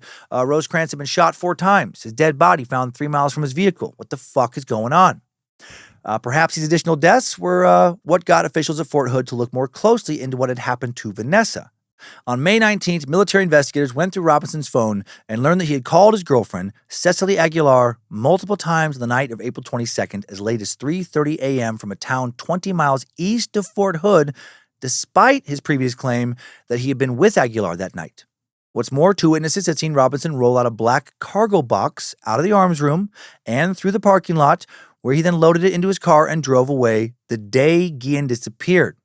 That doesn't sound good. Meanwhile, Fort Hood offered a $15,000 reward for information about Guillen, then raised it to $25,000 in June. And that made its way back to Kim, Private Gregory Waddell Morales' mom. And now she would call to demand the same reward money for information about her son. Then 4 days later, an anonymous tip directed investigators to an urban prairie at the end of a residential street where Penny Morales, Waddell Morales' new bride, used to live. There, Waddell Morales' remains would be found, long ago decomposed in the Texas heat. Still, investigators would be able to determine that he'd been killed by a gunshot wound to the head, perhaps shot execution style. And then on June 21st, 2020, a search party found the charred lid of a cargo box, that one that went missing, along the Leon River, 20 miles east of Fort Hood. The cargo box that had been spotted leaving the building where Guillen was last seen. So where was she?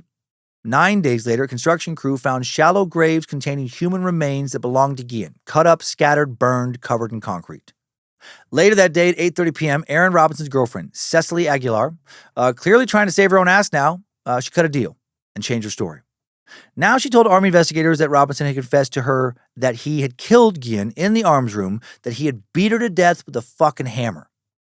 He had then driven the body to the Leon River, had come back to pick up Aguilar from the gas station where she worked on Veterans Memorial Boulevard, 5 miles east of Fort Hood. Aguilar told investigators that then the two of them, they drove back out there, they cut up her body using a machete, and then tried to burn it. Finally, they buried the pieces. Several days later, they returned to pour some concrete over the remains. Despite this confession, instead of immediately being taken into custody, Robinson was placed in a conference room on base initially it was said, for committing adultery, which is against the Uniform Code of Military Justice. And then a few hours later, Robinson, who had spent those hours mostly playing video games, escaped Fort Hood by car. Finally, after a chase along Rancière Avenue, he shot himself and died. The actions of a guilty as fuck man. And how had he just walked out so easily? Why hadn't he been handcuffed, held there more securely? Now, even though Cecily had confessed, there were still so many unanswered questions. Who were the soldiers who had testified to seeing Guillen leave the arms room alive the day she disappeared? Had one of them stood in for Guillen during roll call? If not, what explained the false accounting? Right, again, this reeks of a cover-up. Had anyone helped Robinson clean up Guillen's murder in these 40 minutes? Why had it taken forensics 72 days to conduct a search of the arms room? How many different people had been involved? Why hadn't the arms room been treated like a crime scene, the crime scene it was? Why was Robinson not put under watch? How he had managed to escape from the conference room so easily? Where did he get his gun? As these questions are being asked, another death. On July 3rd, 2020, specialist Miguel Yazzie, 33, died of septic shock, which followed an infection of his large intestines at Fort Hood after he had repeatedly requested to see a doctor after complaining of stomach pains, and those requests were denied. A little under 2 weeks later, on July 14th, 2020, a federal grand jury indicted Cecily Aguilar on 1 count of conspiracy and 2 counts of tampering with evidence. She would plead not guilty. 3 days later, the body of 26-year-old Private Mejor Morta, found after a fisherman called 911 to report seeing what he believed to be a body at the base of a dam. An autopsy would later show that his cause of death was drowning. But why had he drowned? How had he drowned? Who was he with? Why had he gone to the lake? Don't know. Those questions would never be answered. The investigation would be closed later that summer. The following month, on August 13th, 2020, 36-year-old Staff Sergeant Bradley Moore died during a land navigation exercise on the base. His wife, Crystal, was denied her husband's mobile phone, the final investigation report, and even his corpse until Texas Congressman Ron Wright, very similar to comic Ron White, stepped in to intervene. What the fuck? It just keeps happening, right? Suspicious deaths, or at the very least, suspicious behavior following what would normally appear to be an accidental death. It just keeps looking like, things are being covered up. The deaths and disappearances would not stop. On August 17th, Sergeant Elder Fernandez, 23, would disappear. Fernandez had just recently been stationed at Fort Hood in January. Seemed to like it there. Indeed, he reenlisted for another 4 years in February. But a few months after this reenlistment, his situation there turned sour. On May 11th, Fernandez reported to Fort Hood abusive sexual contact from a staff sergeant who allegedly groped him in a supply room, according to the redacted military investigation report. Fernandez then transferred to another unit, but his new unwanted reputation would follow him, and others in his unit would label him a snitch. Then on August 11th, a higher-up called Fernandez's mother, Ailina, to tell her that her son had not shown up for work for 2 days. Frantic, she called around. She wouldn't hear from him, not until Fernandez called her from the Army hospital. He wouldn't share much. In fact, he would not share anything about what had caused him to be hospitalized, but he did say that he was using an insecure base hospital line. Said that as in, I can't say much, people might be listening right now. A few days later, they spoke again for the last time. He told her, as soon as I get out of the hospital, I will call you. I will tell you everything. Fernandez was dropped off at his friend's house the next day, August 17th, and then would never be seen alive again. Beyond suspicious. When Ailina contacted the military police at Fort Hood, they told her that Fernandez was an adult and that if he was missing, it was likely because he didn't want to be found. If she wanted to pursue things further, they advised she would have to file a missing persons report with the local police.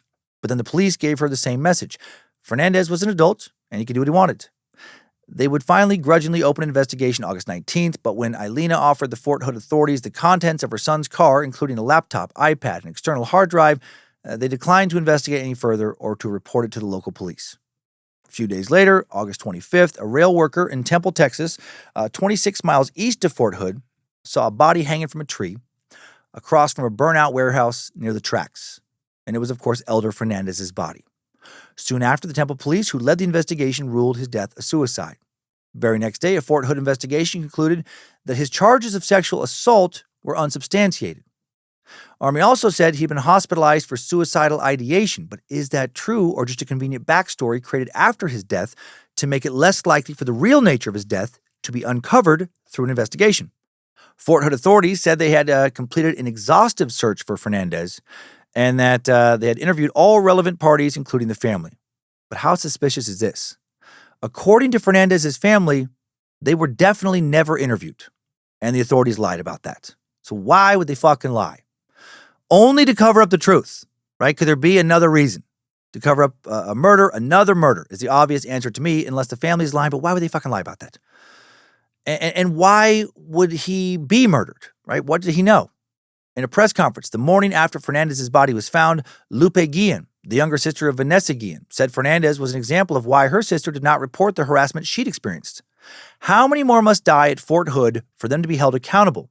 Lupe said. How many more have to be sexually harassed? Barely a week later, Private Corlton Chi, 25, went to attend a training session. Like Fernandez, Chi was new to the base. His early experiences had been overwhelmingly negative.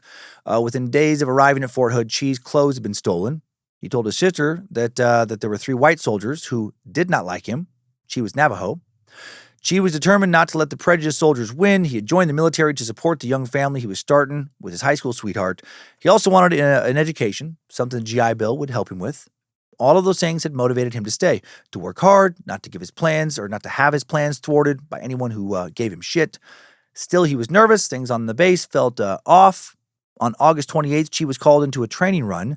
He messaged his sister just beforehand, to tell her that something felt off. Something felt weird about this specific run. But it wasn't like he couldn't go. The Army was his job, after all. And then during that run, he collapsed. Or at least that's the official story. When his family rushed to the hospital, they saw Chi lying unconscious with a bunch of bruises, scrapes on his chin and face. There was also a deep cut over his left eye and a bunch of cuts on his legs. How the fuck could a training run, even collapsing during a training run, cause all of that? Looked less like he fell down on a run and looked a lot more like he got the shit kicked out of him by a bunch of people. As his family dug further into this, they found that basic details about the incident kept changing. First, they heard there was a 5-mile run. Then it was a 2-mile run. A little bit different. One version of the story said that there were 5 people with him. Another version said there were definitely 11. Chi died in the hospital the evening of September 2nd without ever regaining consciousness and sharing his side of the story. Fort Hood concluded that Chi had died in training like so many others before him. But a growing number of people aren't buying that shit. And now collectively, years of murder, supposed suicide, supposed accidental deaths, suspicious disappearances are collectively looking very, very, very bad. Chi was the 28th death at Fort Hood in 2020 alone. And before that year was up, the number would soar to 39. Public outcry became immense. On September 8th, 2020, Congress launched an investigation into Fort Hood, citing the deaths and other felonies that occurred on the fort between 2014 and 2019. A bunch of smaller crimes that just too much to mention here, just be like a big list. As part of this investigation, then U.S. Secretary of the Army Ryan McCarthy admitted to the public that Fort Hood had one of the highest rates of murder, sexual assault, and sexual harassment of any base in the Army. We are getting an outside look to help us to get to those root causes and understand them so we can make those changes, McCarthy said. We are going to put every resource and all of the energy we can in this entire institution behind fixing these problems. As a part of his visit, McCarthy had conducted 9 listening sessions with Fort Hood soldiers of every ranking to understand the culture on and off the base. Shortly following the launch of this investigation in December of 2020, the Army announced that 14 senior leaders and enlisted personnel at Fort Hood were being fired or suspended following an independent panel's review of the command climate and culture at the base. Those relieved of duty included the base's active commander, Major General Scott Eflint. He was leading the base when Guillen was killed. The entire command team for Guillen's unit, the 3rd Armored Cavalry Regiment, also relieved of duty. And there was also a broader look into what was going on. One of the panel's 9 findings was that the Army's sexual harassment/assault response and prevention program at Fort Hood was, quote, structurally flawed, and said, quote, it was ineffective to the extent that there was a permissive environment for sexual assault and sexual harassment. That's dark as fuck. New policy regarding missing soldiers would also be introduced. Rather than immediately declare them AWOL, this new mechanism would report a soldier as missing. Still, all of this may not have helped as much as it, seemed like it was going to. Indeed, the heightened scrutiny from senior Army leaders, members of Congress, and the media brought new demands for a lot of soldiers at Fort Hood who were already feeling burnout. Barracks had to be cleaned more than usual. The grounds had to be maintained to a higher standard than normal. Units were expected to present an exceptionally polished image for official visits and inquiries, and that created a difficult paradox. The reforms were intended to improve the lives of soldiers, but the process of implementing them often added work to people who already felt overworked. For some troops, the changes became associated not with greater safety or accountability, but with more inspections, more preparation, and more redundant tasks competing for their time. In that environment, even well-intentioned reforms could generate resistance. One soldier from Guillen's unit would later describe some of the post-scandal training and activities sarcastically as, quote, mandatory fun days. Though that comment may seem flippant, it points to a real struggle. Soldiers were being asked to embrace a new culture while simultaneously absorbing the administrative burden of creating it, all on top of their existing high-pressure work. And that seems to have had real consequences. In October of 2021, 21-year-old specialist Trey Ring disappeared. Ring was a troubled kid. Since he had returned from a deployment in Iraq in February of 2019, he'd become withdrawn, developed quite the drinking problem, had been arrested for drunk driving. He also got married without telling his family, been evicted from his apartment, and had stopped showing up to work. He was spiraling. His life was full of all kinds of problems. Altogether, he seemed incredibly disillusioned with the life that the military had offered him.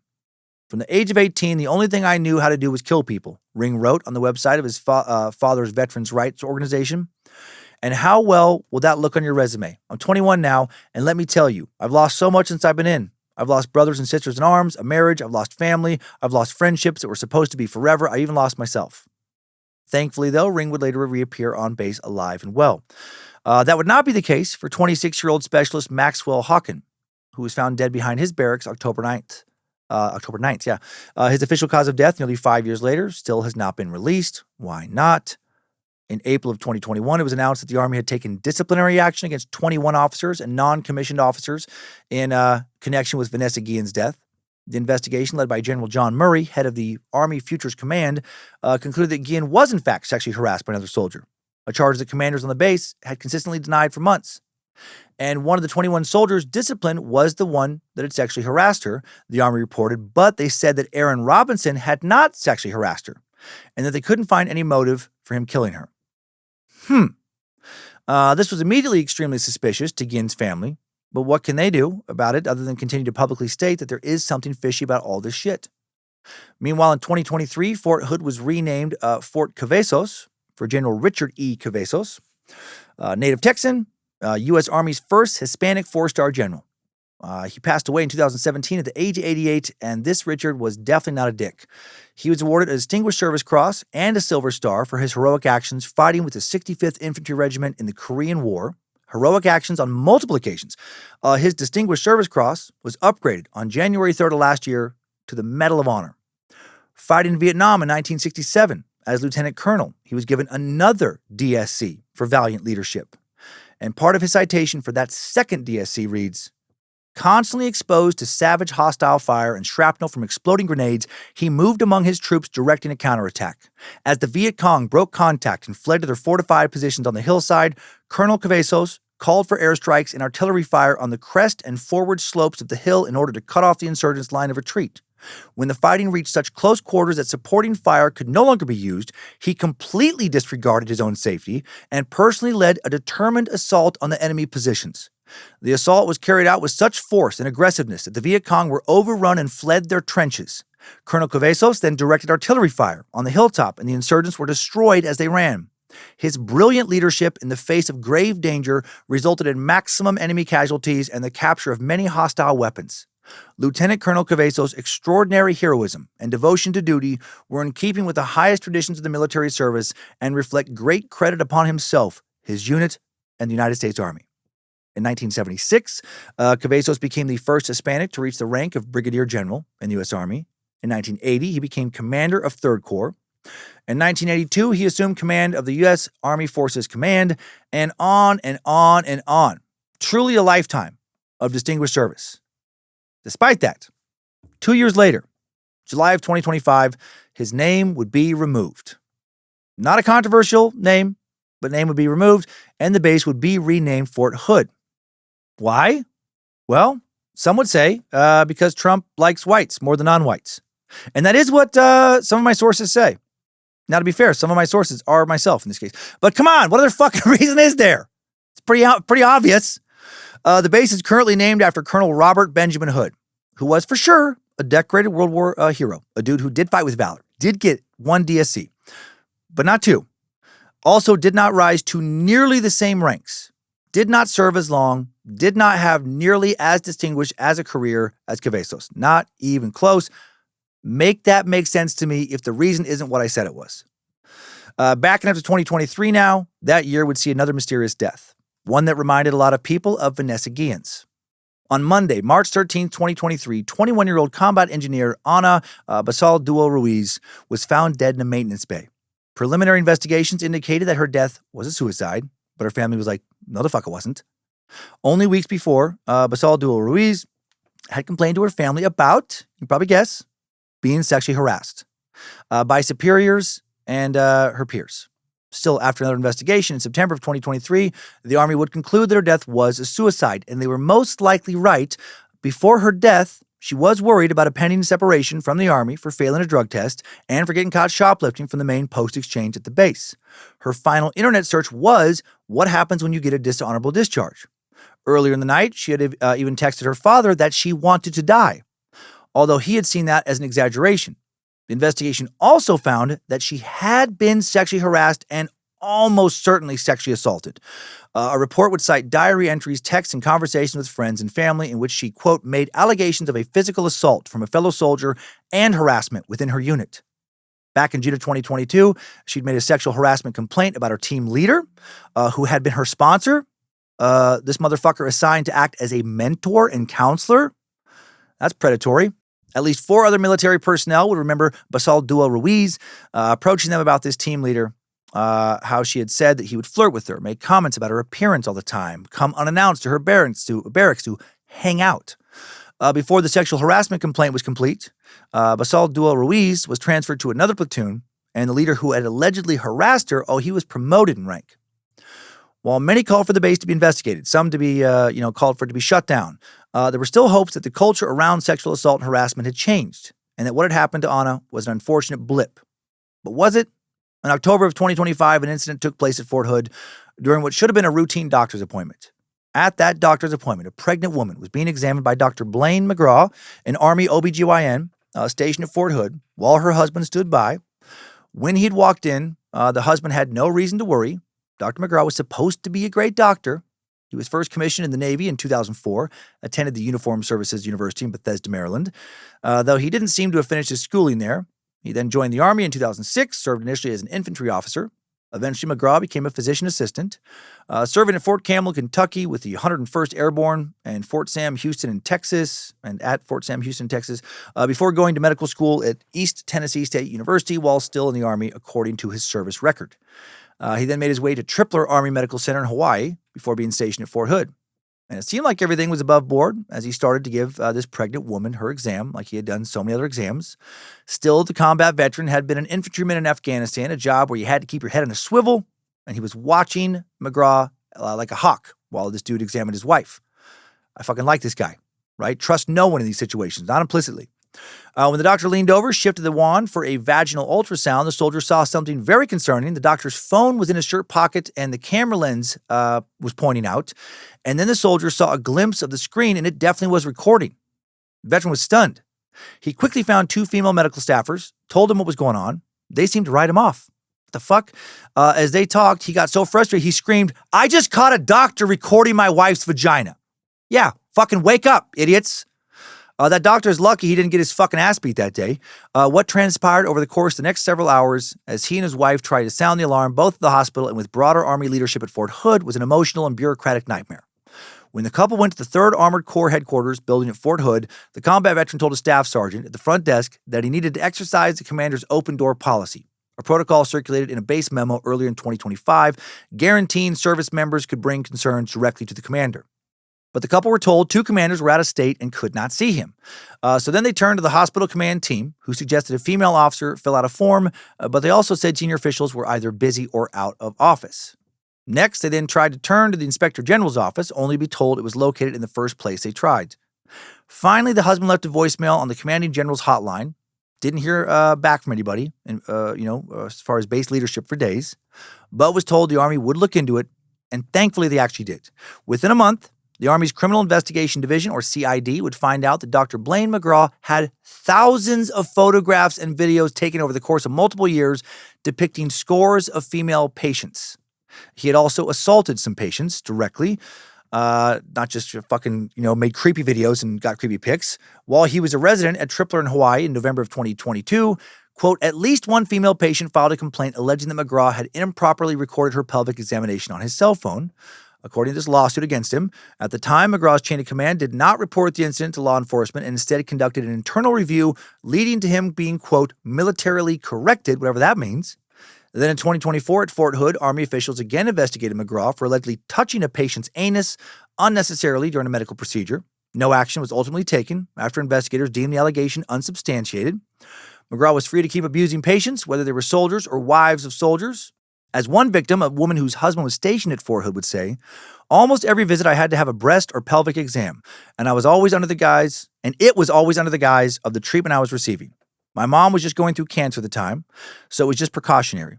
Everything was always kind of explained away. I always had a breast exam every time, no gown, no chaperone ever. So it was just take your top off, get on the table, take your pants off, get on the table, like nothing. And the chaperones were, someone was always busy. No one was available. Again, why the fuck are all these people just going along with this shit? Later, this victim would find out that McGraw had recorded her breast and pelvic exams. Another woman named Angela in sources would report another disturbing story. In March of 2023, 19-year-old Angela was sexually assaulted by a fellow soldier while she was sleeping. The next day, she went to McGraw to get a rape kit. And then he examined her very carefully, all over, recorded her, never completed the rape kit. Angela was shocked at first. She thought she couldn't have possibly been assaulted twice by two different men in 24 hours. Later, she'd come to realize what happened, but when she reached out to Fort Hood officials during the course of McGraw's investigation, she said she did not hear back, and they refused to release her medical records to her. Yet another woman, going by Nicole, would say that she was 24 weeks pregnant when she went to see McGraw for a sinus infection. Like the others, he insisted on a pelvic exam for a sinus infection when she told him she didn't want that. He lifted her shirt up over her breast, pulled her pants down, and just straight up started groping her. Finally, she threatened to punch him if he didn't stop, and then she got out. As Nicole would put it, quote, I left. I went to the front and started talking to the lady and tried to report it. She gave me a number and told me to call the hospital and file a report, but then nobody picked up. The fuck is going on? Nicole left over the course of the next few weeks, tried to file a formal complaint about what happened 4 times, only to be constantly transferred between departments at Fort Hood and disconnected each time. None of them ever took her report. All this would lead to these women rightfully saying that the culture around sexual assault, the culture more broadly, had not changed within the Army or at Fort Hood. After interviewing dozens of McGraw's victims, Shannon Huff, the founder and director of Shield of Sisters, a nonprofit that provides support to survivors of military sexual trauma, would say that, quote, every single one said they'd made an effort to report him to Army officials. In Angela's words, we as soldiers, it is so incredibly uncomfortable to report. It is not something that is promoted. We will have QR codes you can scan to report or fill out a survey. The second that somebody sees you scanning that, they have something to say. Your own command, when you go back to your unit after having some kind of an uncomfortable report, will be like, oh, you're just complaining that your knees hurt because you don't want to run. I had a soldier that had a torn meniscus that she was running on for several months because reporting is frowned upon. I myself was harassed for 1.5 years by my unit after reporting my assault. That needs to be fixed across the board for every single soldier and spouse. Yes. Yeah, people should just learn how to do their fucking jobs. Stop just being lazy, passing the buck, just stop victim blaming. Fort Hood, in addition to having a lot of active duty military personnel who I'm sure are awesome people, it seems to be infested with douchebags. People who no one should thank for their service because their service fucking sucks. In November, the commander of the medical center where Dr. McGraw worked sent a letter to more than 1,400 patients informing them of the investigation into McGraw. According to news sources, at least 85 patients to the Army CID about the investigation, and Army investigators have identified at least 30 women who were photographed or videotaped by the doctor. Just recently, in April of this year, the U.S. Army would announce that McGraw faces 6 charges and 146 specifications for alleged offenses. A month later, the Army raised the total number of counts against him to 273. And that includes over 90 counts of assault consummated by battery and over 60 counts of indecent recording. If convicted, he will obviously be locked up for good. I shouldn't say obviously, with how these crimes are treated. If convicted, he'll serve at least 1 year. Meanwhile, backing up a little to February of this year, the Killeen Police Department announced that 2 men had been arrested for the murder of Private Gregory Waddell Morales. Right, that soldier who had gone missing, the soldier whose decomposed remains were found 10 months later, not far from where his wife used to live. And then it was determined, he'd been shot in the head. Darius DeMarcus Nobles, 28, and Darian Laquan Brown, 27, arrested and charged with murder. Police had linked the two men to the soldier using cell phone records. One of the last numbers to dial Waddell Morales' phone belonged to a minor whose mother told police the phone had been stolen by Brown, who she knew as Cash.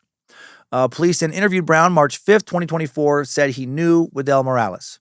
After changing his story a couple times, Brown finally broke down, told police he served as a lookout while Nobles shot and killed Waddell Morales. Apparently, both Brown and Nobles were in a gang selling drugs in the area, and they had been instructed to kill him as a way to, quote, put in work. And this should have been at least somewhat comforting for Waddell Morales' family, but it wasn't. The atmosphere around Fort Hood had simply bred so much suspicion, so much they still wonder, right now, if military personnel are somehow responsible or involved. Kim Waddell has said, "I personally think there's still more people involved." Is she right? Who knows? Who knows if we'll ever know? Time to get out of the timeline. Good job, soldier. You made it back. Barely.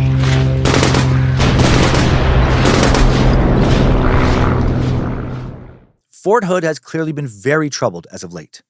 Dozens of deaths, murders and disappearances, a woman dismembered by someone who had sworn to protect the country, accidents with machinery, almost monthly suicides of people who seem to have bright futures ahead of them, supposed suicides.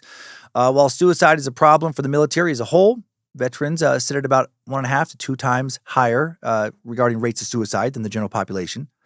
These numbers, with a peak of almost 40 deaths in 2020, seem to point at something truly strange happening specifically at Fort Hood, something beyond even the routine dangers of working with deadly equipment.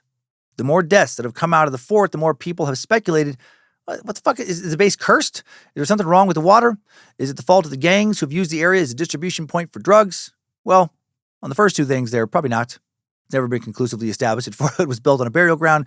In fact, you're likely to find human remains pretty much everywhere on Earth where humans have lived. There's also nothing unsurprisingly about the quality of spookiness of the water in Fort Hood and sources. And while criminal activity certainly existed and continues to exist around the installation, as it does around so many other large military communities, there's little evidence that gangs or drug cartels have accounted for the full scope of what's been happening, not even close. These conspiracy theories point to a wider truth, though. It doesn't seem like anyone has been looking too deeply into the troubling pattern of violence at Fort Hood. Or if they have, they haven't done much to try and stop it, which reads as so suspicious. Again, it reeks of like some sort of cover-up of a lot of people being involved in a lot of bad shit. When Army investigators conducted a sweeping review of the installation in 2020, they found leadership failures, poor accountability, a climate in which reports of harassment and misconduct are often mishandled, an organization that had become desensitized to warning signs and that pushed off the burden of creating a new culture onto an already burnout, already overworked group of soldiers. In this environment, dangerous people can and do slip through the cracks. So can vulnerable people. And of course, there have been accidents as well, things that just randomly happen, like they do in the rest of the world, although at a higher rate on a military base like Fort Hood, where people are regularly dealing with dangerous equipment and training designed to push them to their limits. Unfortunately, in the wake of all this, investigations by the military didn't do too much to reassure a growing group of family, friends, and loved ones that the military was trustworthy. In recent cases like that of Dr. Blaine McGraw, we're still seeing that dynamic play out. In many cases, families are still trying to get justice and transparency, and soldiers are still trying to do the things that are the most important to their jobs, training to serve their country, while they deal with continual shakeups. Will things get better at Fort Hood? Only time will tell. Those deaths that have been ruled as accidental or as suicides, when it's pretty clear that they have been murders, are, again, extremely troubling. Who covered them up and why? Also, the ongoing culture of sexual harassment and assault is very, very troubling.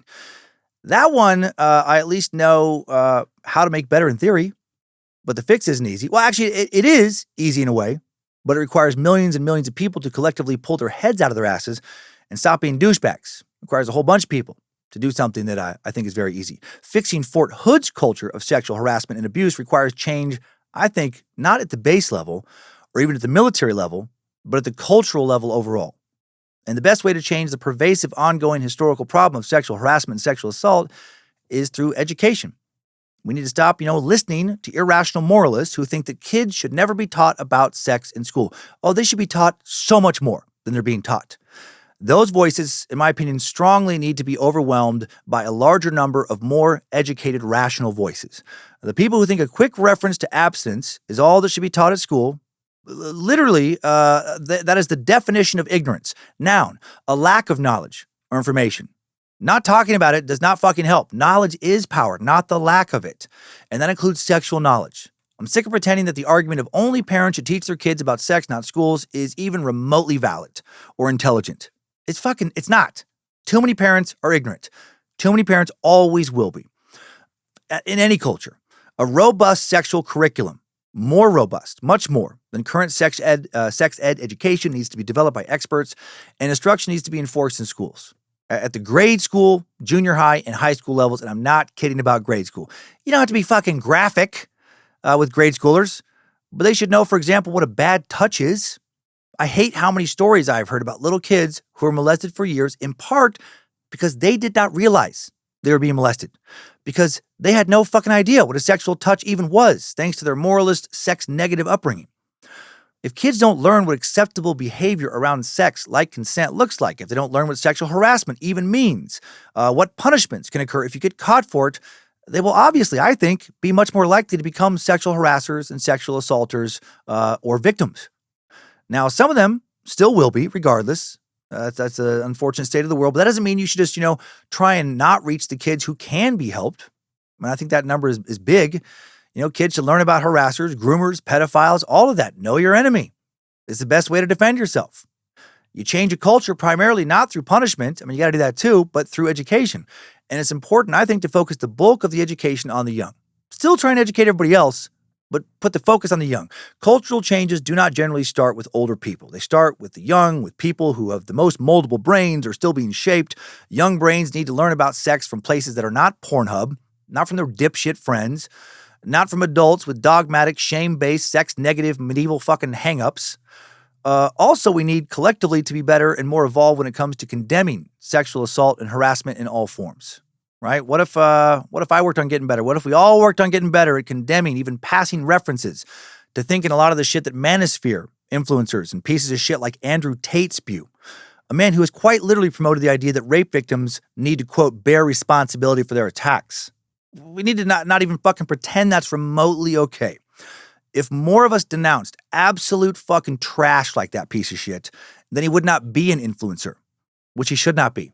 Millions of his fans would not be hearing that. I don't know why the fuck he has fans, because this shit is pervasive. But millions of his fans would not be hearing that on some level it is okay to rape and harass.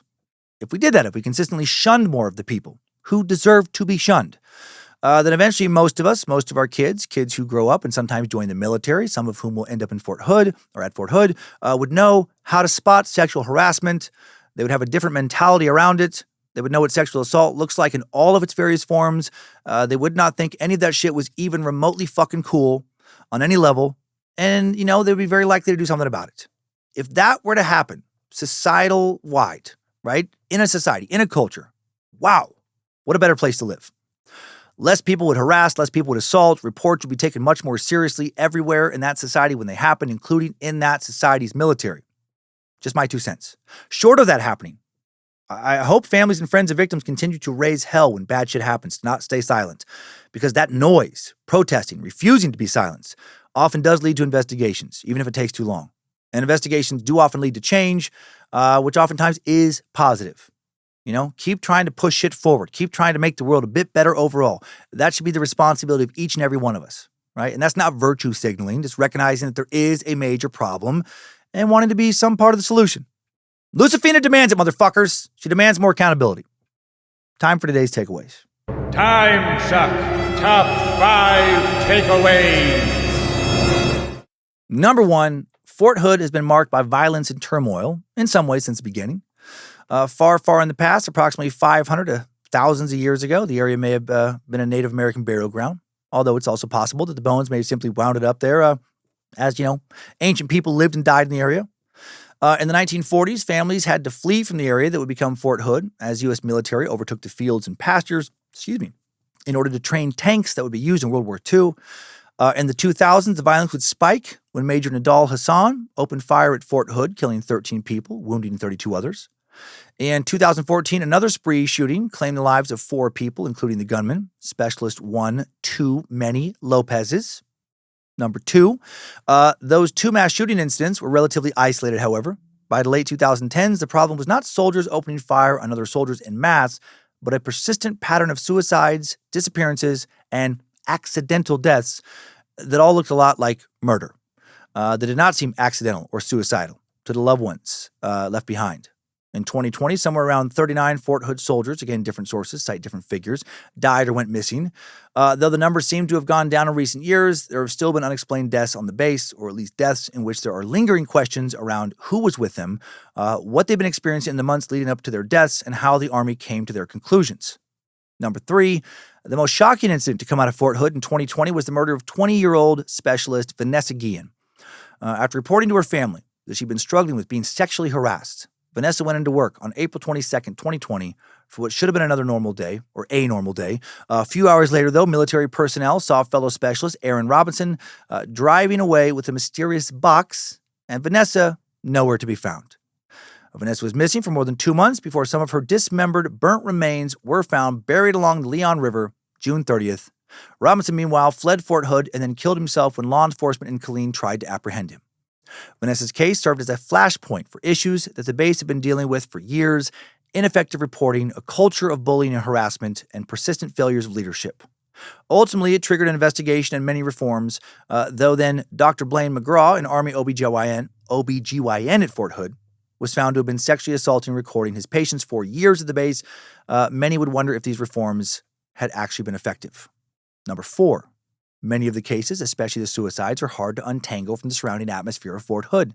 In the case of Basal Dua Ruiz, for example, the 21-year-old likely did commit suicide after failing a drug test and shoplifting, but she was also being sexually harassed. How much of her sexual harassment, for instance, played into her decision to use drugs? How much of it played into her decision to die by suicide? Would she have curbed her bad behavior if she had been given good leadership or made to feel like others were behaving as well? Then there were cases like Christopher Sawyer, 29-year-old soldier who killed himself due, as his wife would claim, to the trauma of seeing how fellow service members were being harassed and assaulted. Was that the full story? Did other factors lead to this decision? Or his decision? We will likely never know, and that's what makes figuring out what's going on at Fort Hood so hard to figure out. And number 5, new info. Did you know that Elvis Presley, the man widely referred to as the king of rock and roll, served at Fort Hood? I think we talked about that in his episode, but, it was passing reference. Originally scheduled to arrive on base in January of 1958, Elvis was deferred until March of 1958 due to production obligations for the movie King Creole. He reported to Fort Hood on March 28th to Company D, 1st Battalion, 32nd Armored Regiment, 2nd Armored Division for basic training as a tanker.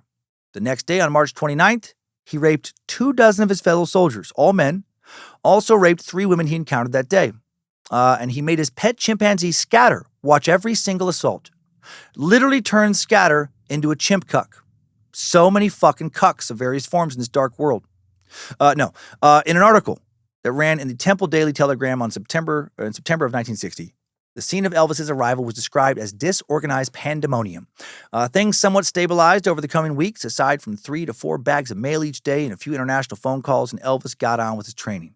Like many new recruits, Elvis had a hard time being away from his family. Within a few months, his parents and grandmother moved to Killeen, and Elvis was given permission to live off post with them. And at the end of his training, an official letter sent ahead of Elvis's transfer to his duty station said that Elvis, quote, showed outstanding leadership from the start and a fine attitude toward his service obligation. He became an acting assistant squad leader early in his basic training and still wears the brassard, a.k.a. the chevrons. Elvis would leave Fort Hood for Germany September 19th, 1958, when he would make Scatter watch him rape another 24 men he thought were probably Nazis at some point, but were definitely sexy now. Chimp cuck! Maybe he didn't do that. Maybe he just served out the remainder of his enlistment and then met a 14-year-old girl named Priscilla when he was 24. They would kiss not long after meeting. Many saw that back then as romantic. Many now, I hope, see it as grooming and sexual assault. We gotta change the culture! We gotta teach the kids what the fuck is going on. Let's get out of here. Timesuck Top 5 Takeaways. Fort Hood, murders, mysteries, and silence has been sucked. Thank you to all the Bad Magic Productions team for the help in making Timesuck. Thanks to, I feel like I'm making more pronunciation mistakes than normal. There's a lot of info, very dense episode.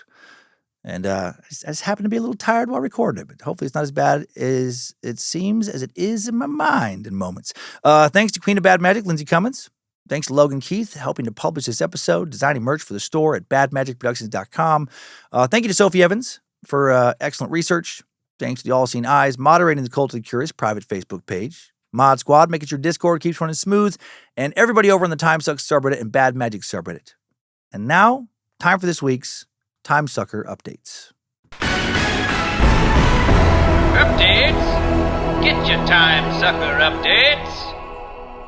First up, from a super sack named Cody, who's inspired by another super sack, Cody, he heard about here. He sent in a message to Bojangles at timesuckpodcast.com with a subject line of the Family Suck Updates and Fate.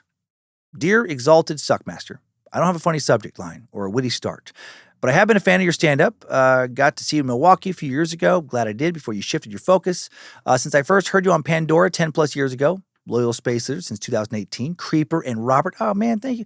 From the start of Scared to Death, I do owe you, Timesuck, and the Bad Magic community for possibly saving my life through odd fate. At the end of episode 385, The Family, Australia's most notorious cult, you read an update from a meat sack named Cody regarding his struggles with his teeth and needing help. I listened to the whole update, and I was in tears through most of it. Here's why. Dan, my name is also Cody. I'm getting real close to 40, 39 currently. Have struggled with addiction and mental health for a good chunk of my teenage and adult years, and part of that struggle was me letting my teeth go uncared for approximately 15 years. Funny enough, the last time I was at a dentist was to have the 4 teeth extracted that were in front of where my wisdom teeth had been because the wisdom teeth had grown in at an angle and destroyed those teeth before I got them removed, but it took about 5 years to get it addressed. I don't have a reason or excuse, and I understand how badly I screwed up, and I'm now trying to fix it. I've developed periodontal disease and had an infection working its way through my system and into my blood. If I hadn't begun treatment soon, it could have killed me in time or made its way to my brain and messed me up even more. I began treatment for anxiety last October, and that, along with Cody's message in December, gave me the push I needed to get to a dentist and start getting it taken care of. I have an appointment to have the majority of my teeth extracted and replaced with implants/bridges in August. I'm still terrified, but luckily I found a dentist that specializes in patients with high anxiety, and they have been wonderful. And my wife has been so unbelievably supportive and reassuring, bagged me a good hot one, Hail Lucifina. Now for the extra weird part in fate. I wasn't going to send this in. I thought about it over and over again, but I couldn't remember the episode with Cody's update to reference it. Well, it just so happens that I have a habit of picking random episodes to listen to sometimes when I'm trying to fall asleep. And at some point recently, I picked The Family. Hit play, set a sleep timer for the end of the episode, and closed my eyes.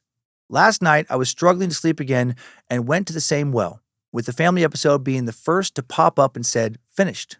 So I hit play, thinking it would start over. Instead, I was greeted by the sounds of you reading Cody's update, and I knew it immediately. So here I am.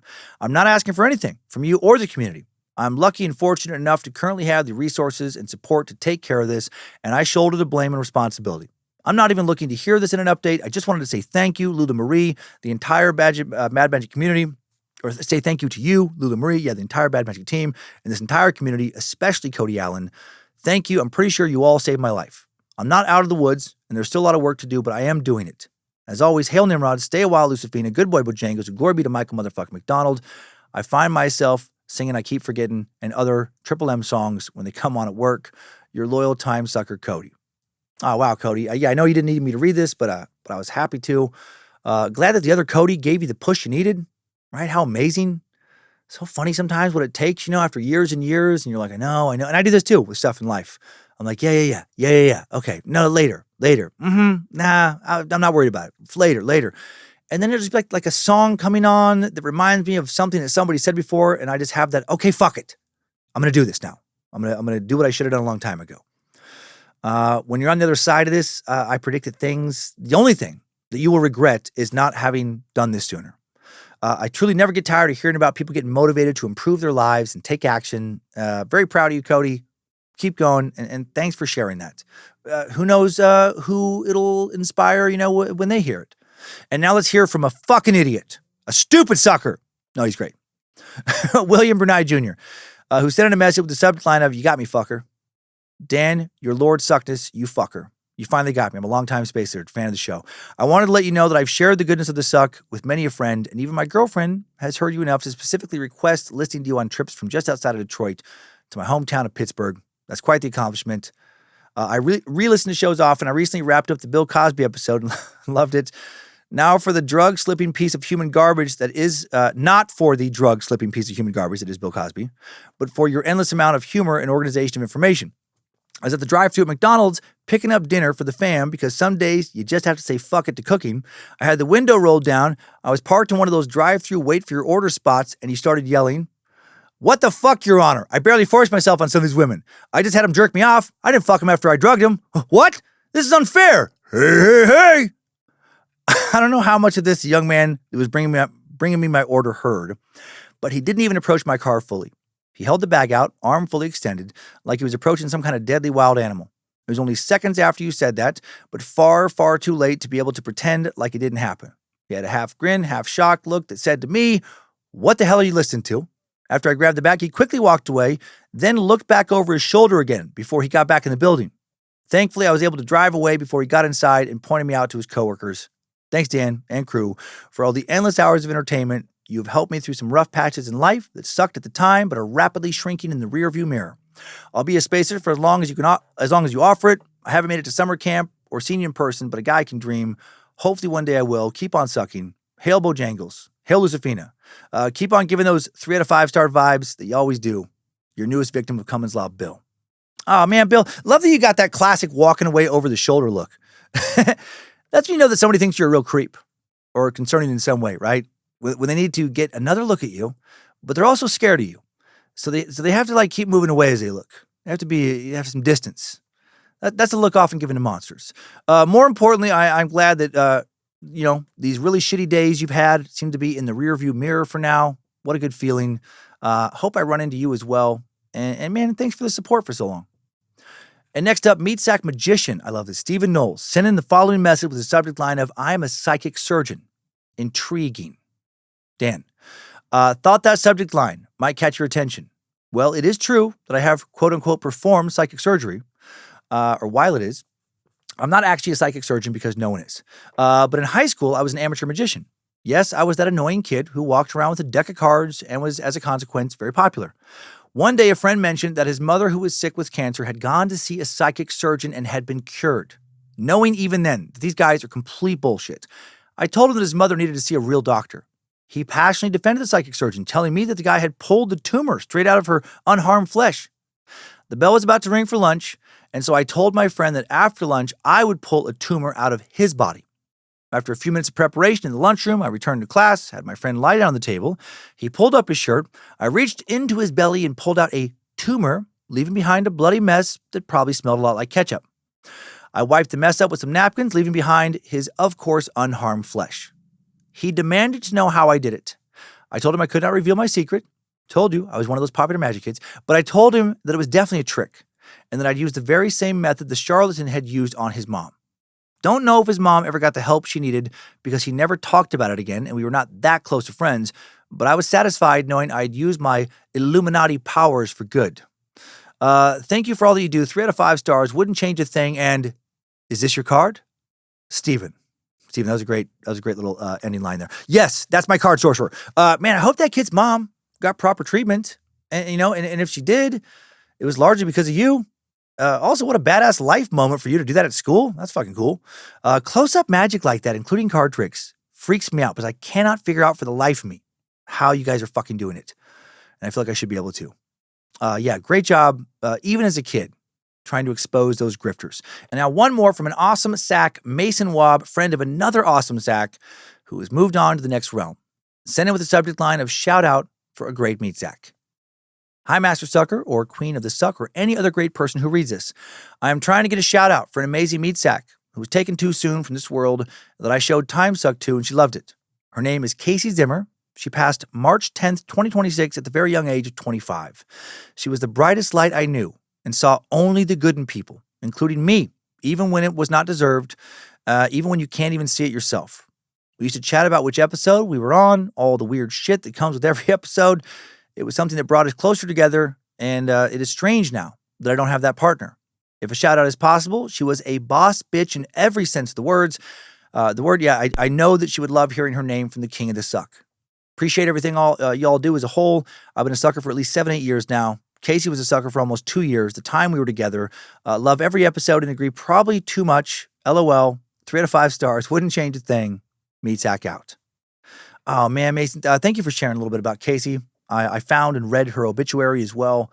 And yeah, what an awesome person. Truly. So glad you got to spend the time you got to spend with her.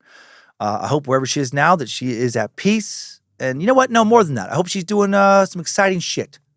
I mean, since none of us know with certainty what might be waiting for us beyond the veil, I hope it's exciting. I hope she's doing so much of whatever her favorite thing to do is. Thanks for spending the time with us that you spent, Casey Zimmer. Thanks for chatting about weird shit with Mason. Thanks for being good to so many people. Thanks for being a bright light in a world that is too often dark. Rest in peace and rest in excitement and wonder. Thanks for the messages, everybody.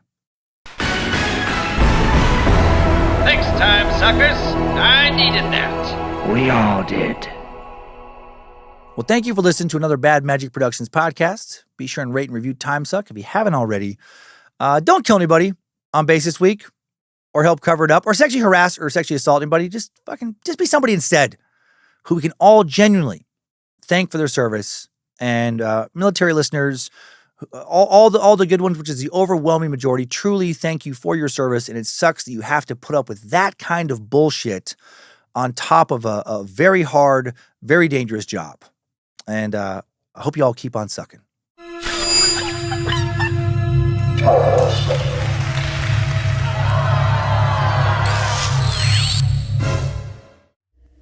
Bad Magic Productions. If you have any information about my dad being responsible for any or all of the Fort Hood tragedies in any way, please do not hesitate to call 1-800-DAD-WATCH. Also call them if your dad has had anything to do with it. I mean, do you know where your dad was when all of today's horrible, tragic events happened? No? Well, then maybe your dad and my dad worked together. It's possible. It's certainly fucking possible. Not knowing where your dad was when someone was harmed or murdered is a dead giveaway that he was involved. Dead giveaway. Dead giveaway. My neighbor got big testicles because we see this dude every day. Every day. We eat ribs with this dude, but we didn't have a clue. That girl in that house, she said, please help me get it out. Dead giveaway.